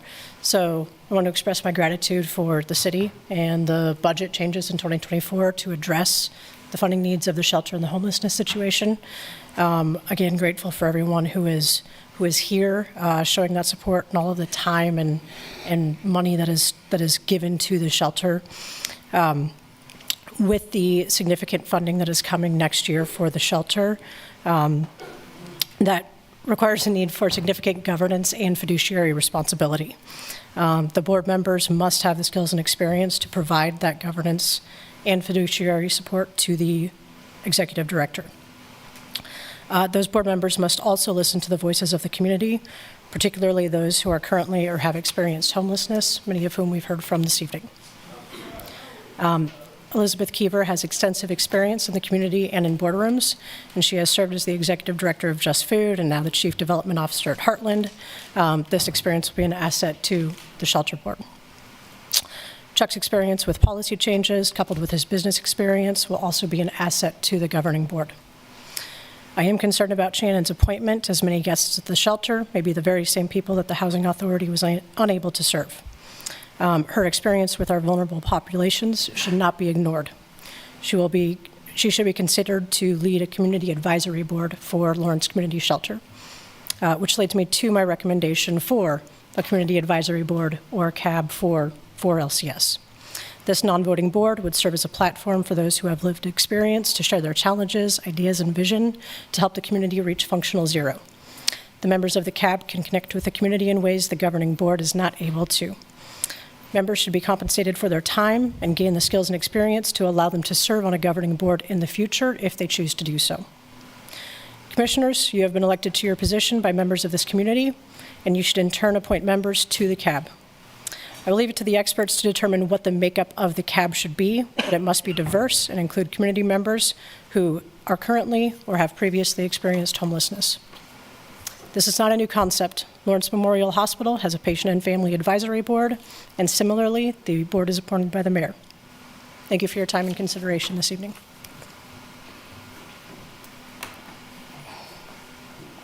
Any other public comment from the room?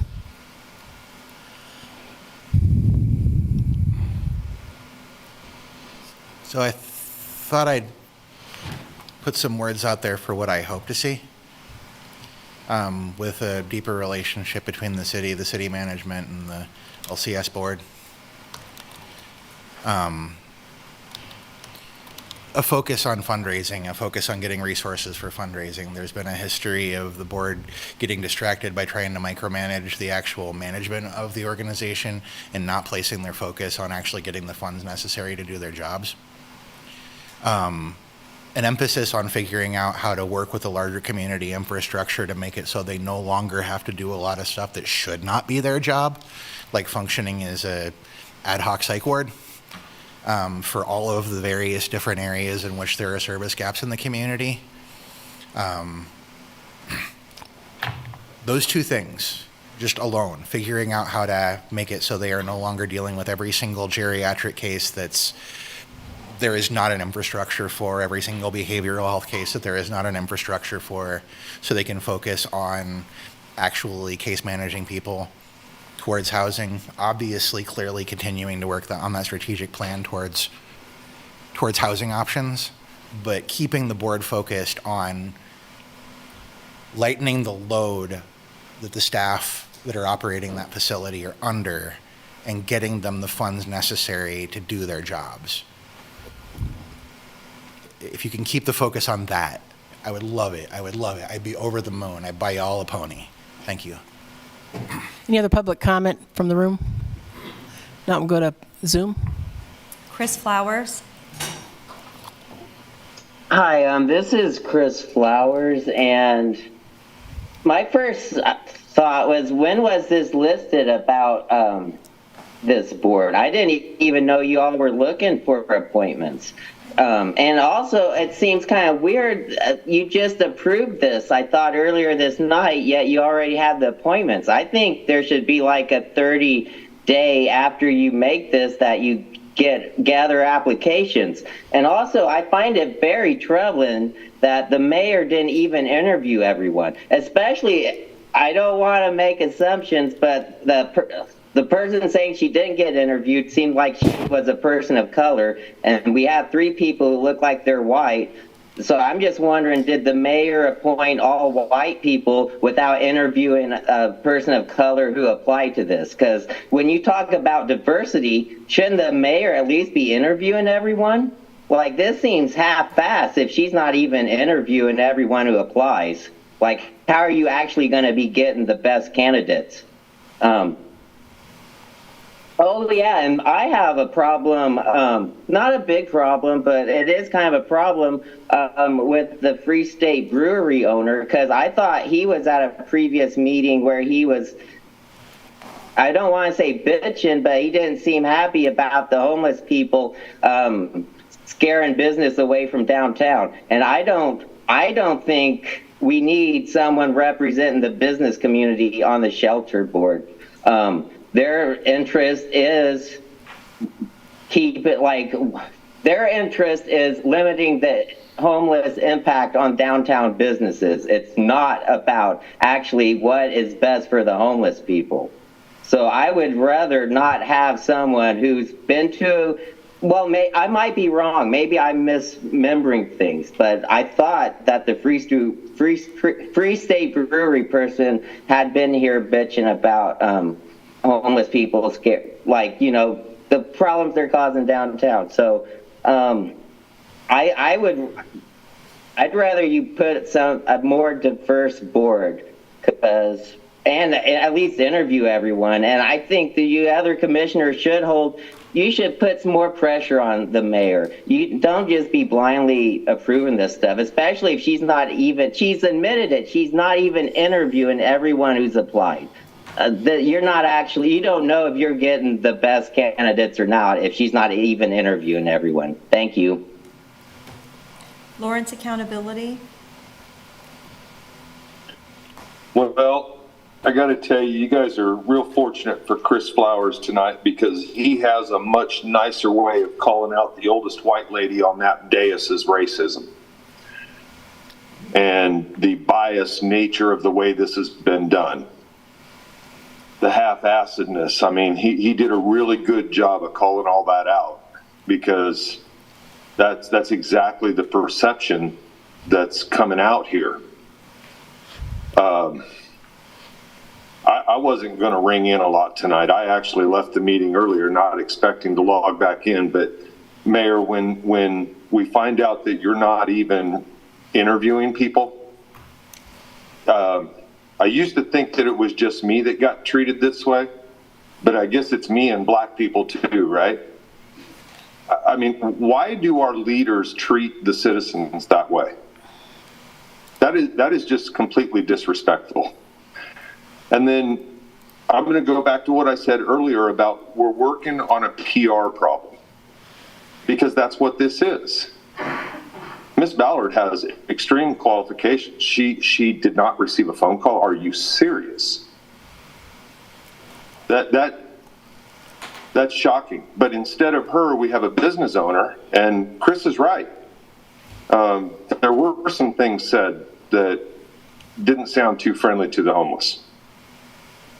So the agenda is clear. It's a PR thing. You're not putting in best practice.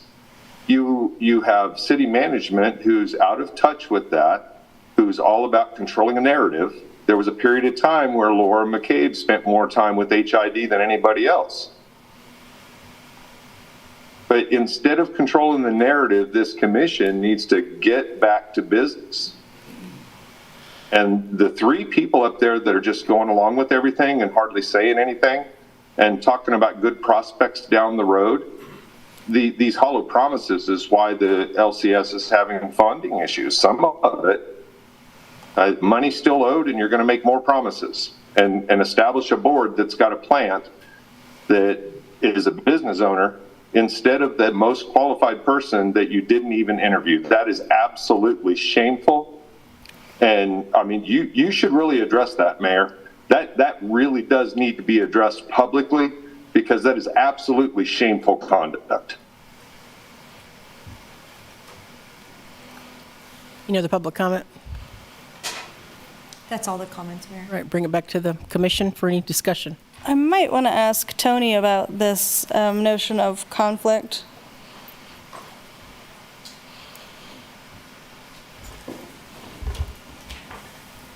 Yeah, I don't see that would be a conflict for these appointments. The resolution 7224, has basic requirements for appointees. They have to be a resident of Lawrence or own a business in Lawrence. We do have an ethics policy that applies once advisory board members are members, and they couldn't do anything. They couldn't use their position on a board to further their own personal interests. But, as it stands, just the fact that these members may have contacts or may have an interest in the field doesn't disqualify them.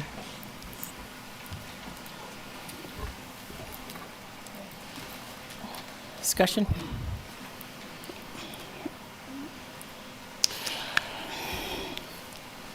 I mean, to say that I'm a little bit disappointed with it doesn't do justice. I've shared many a times with appointments, and I've heard the different backlash from different commissioners about this is how we do it. No one's said before. No one's been an issue. It's never been an issue before. And I continue to say the same thing. If you continue to move things in bureaucracy, you'll get bureaucracy. And bureaucracy doesn't always mean equity. So, governance in 2005, 2008, it's not the same as it is in 2023. And we keep coming to these traditional ideals and traditional policies and say, this is how we're going to do it, because this is what's easy, this is what's comfortable, without really doing the due diligence and accountability. I've heard commissioners say, I can't get people of color to be on boards. They don't want to do it. And that's a traditional thought process, because you're expecting folks who have been disenfranchised to come to you when we should be going to them. We take advantage of the fact that we are at-large elected officials, and that because it's so vast that sometimes we can cut corners a little bit in doing the due diligence. And I have, for the most part, I don't have an issue with any of the recommendations. I have some differences and differences of opinions with each and every one of them. I know that Mr. Magrill served on the Spark Committee, was appointed by the governor, and did that work. I knew it because I had to study that work. So I know his capabilities, and he probably has flaws, because we all do. I know the work that Ms. Oury does with our housing authority and the work that she's done on the Affordable Housing Advisory Board. She has flaws as well. I know the work that Ms. Keever has done and the things that she's done from Just Foods to now with Heartland. She has flaws as well. There is no perfect board appointee. And no, there's nothing that says verbatim that at least one person of a board has to be a person of color. We can toss that to the county and say, oh, let the county do that. Let the county put the affirmative action person on there. And it's not even an issue of race. It's an issue of due diligence. We all know when the applications came in, because it is true. We do get a notification of it. So I know when the applications for each person came in. So I don't think any of the individuals who were asked by the mayor are not capable of doing the work. But let's put a little bit more thought into this instead of it coming off a little bit performative. And that's what it feels like, because that's the experience. I've been in this place, and we continue to do it time after time after time after time after time, again and again. So I can't vote on this tonight. I'm not going to vote on this tonight, because in my heart of hearts, due diligence wasn't given. End of my lecture. No matter how this has come about, I support the mayor's nominations or appointments. I think all three of these folks are qualified, and I think they'll do a great job. And I think they will set LCS on a path to stability that we've been all talking about. I think the part this plays in our greater plan of developing emergency shelter and affordable housing kind of dictated these appointments in the expedient manner that they were made. But I think we got lucky that the mayor was able to find these folks to go ahead and that are willing to step up and serve our community as opposed to being on the sidelines. So I commend them. Ms. Denise Ballard stepped up and put in her application to serve. She stepped up. I didn't say anything before Elizabeth Keever, Shannon Oury, and Chuck Magrill stepped up. She stepped up. She did. She did. I'm not discounting her or, her willingness to serve as well. I'm just commending them.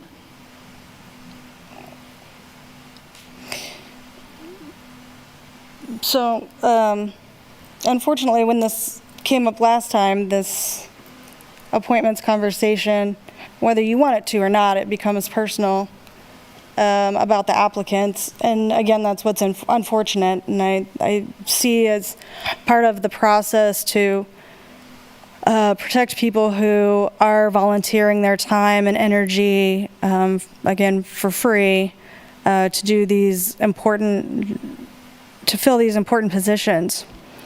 And indeed, I do not want anything that I am saying to represent disrespect to the mayor, but I've also never seen one person so inappropriate for a position on a board since I've been here, except in one case, which had to do with another organization and was arguably outside certain kinds of influence. So I think the kindest thing I could ask is for the mayor to perhaps reconsider. I think once we have had this conversation out loud, some other people might come out of our community that are highly qualified to do this, even though I think some of the people who applied probably are. Again, I don't want this to be interpreted, Mayor, as disrespect to you. I hope you don't interpret it that way. But I have a grave concern with one of these appointments, which I did express to you. Yeah, who is that? Chuck Magrum. Okay. We have received over the past year, and in particular, a piece of correspondence in March, which I consider to be dehumanizing in its terms and disqualifying for this position. I did not in any way, shape, or form want to say that, and I thought it would have been much easier to have that conversation as commissioners to avoid that. But the public makes a point. We don't really have conversations about who does these jobs, and now we're here, and if people want transparency, which many of the downtown owners said they did, that is the transparency, that's the information I'm sharing. I appreciate you sharing that, Commissioner Shipley. None of this is a disrespect to the mayor. But we need, I can't speak for anyone. I can't say we, because I can only control me. And I don't approach this with traditional eyes. I don't do it in my professional work, and I can't do it in this. So, I did the same thing that the mayor did. I asked for a point of clarification when this was made aware to us.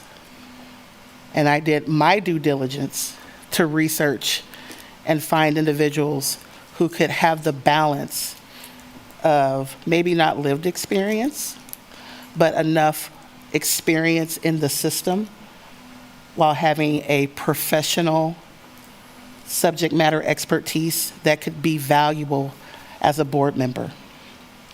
And I asked those individuals to apply. Some of them applied before those who were recommended. Some of them applied after those who were recommended applied. But I did my due diligence with no disrespect to anyone on this dais, because I did the work to find individuals who wanted to do the exact same thing, to be a service to their community and to be a service to LCS.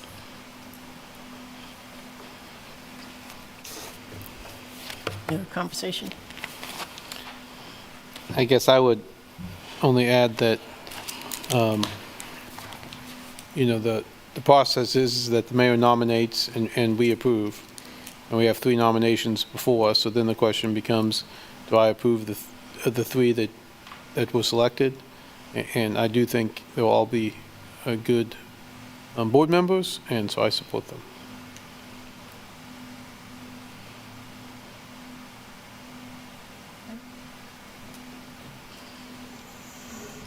I stand strongly behind my appointees for a vote.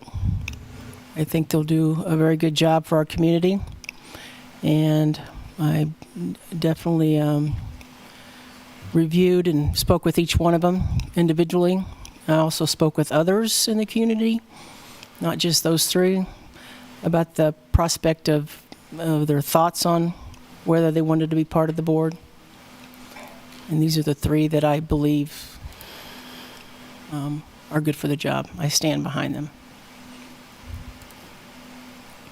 So, no other conversation, I'd ask for a motion. Mayor, could I ask you, under the circumstances, to allow me to vote for the two, Ms. Lowry and Ms. Keever? I'm fine with Sherry. Is that okay if we split those out? Of course. Okay, let's do that. Move for approval of the appointment of Shannon Nowey and Elizabeth Kiefer by the mayor and contingent upon adoption of the joint city-county resolution number 7509 by the county. Second? First and a second, all in favor? Aye. I abstain. Did you say aye? I said aye. Abstain. He abstains? No, I stopped. Oh, yeah, sorry. Shipley here. Okay, passes by 4 to, no. 0-1. Yeah. 4-0 with one abstention, Mayor. Yep. Move for approval of the appointment of Chuck Magrill to the LCS board as a contingent upon the adoption of the joint city-county resolution number 7509 by the county. Second? Got a first and a second, all in favor? Aye. I abstain. Nay. I got 3 yea, 1 nay, and 1 abstain.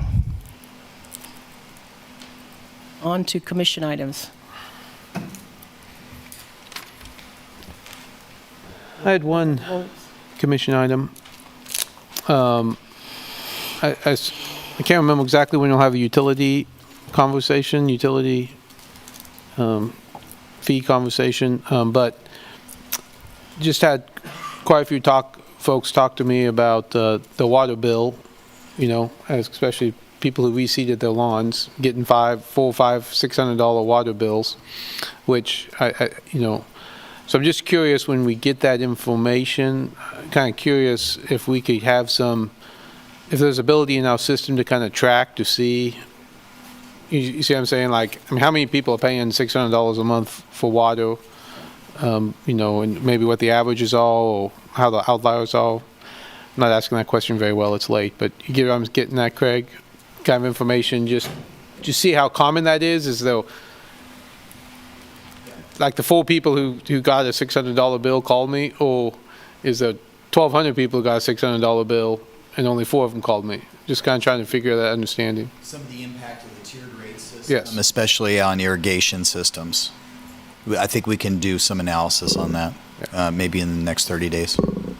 And again, it might be as part of the conversation when we bring back the water rates too. Okay. Doesn't necessarily have to be within the 30 days, but just as we assess the tiered system, which I support, I just kind of understanding the impact. Right. Will do. Thanks.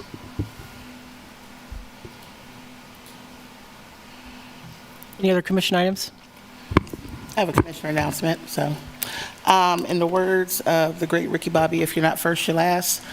This morning, the Wichita City Council unanimously approved the passage of the Crown Act in their non-discriminatory ordinance. I was able to provide written comments because their meetings are just as long as ours, and I needed to get my hair done. But I did let the mayor of Wichita know that we do have the oldest civil rights code. He was sadly mistaken in his comments, so I had to remind him that ours passed in 1961 prior to the passage of the Civil Rights Act in 1964 by the U.S. government, and reminded him that if he needed any other pointers or support, that the city of Lawrence is here to support them. But congratulations to Wichita becoming the second community and the second municipality in the state of Kansas to pass the Crown Act. That's all I have, Mayor. Any other commission items? Now we'll move on to the city manager's report. The only 2 on here are the utility billing report, the regular one, and future agenda items. Any questions for Craig on those? Just a quick question. The boards and commissions, I know they met. Do we have an idea when that might come to us? I don't see that on the future Oh, agenda. yeah. The committee I want to say we were Committee on thinking committees. maybe second meeting in November. Cherry, is that ringing a bell for you? We did have to put some language into it Yeah. They haven't submitted their But report yet. they submitted a form, yeah, they made a formal recommendation. We have some work to do to put it together to make sure that it gets to you in an actionable way. Okay. But do you think in November or December? Yes. Okay. Just curious, because Yeah, I didn't no, see it, thanks. so I just wondered. We're not quite done with our meeting up here, please. We'll get it on the agenda, on the future agenda items. Okay, other, Or Hanukkah, or Kwanzaa. okay. Anybody else on the, we'll open up for public comment. This is a public comment item. Anybody have any public comments on the city manager's report? Anybody online?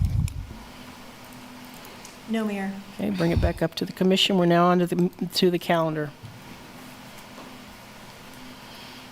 Any calendar items? Am I to understand we're not going to have a meeting on November 14th? No, we have not.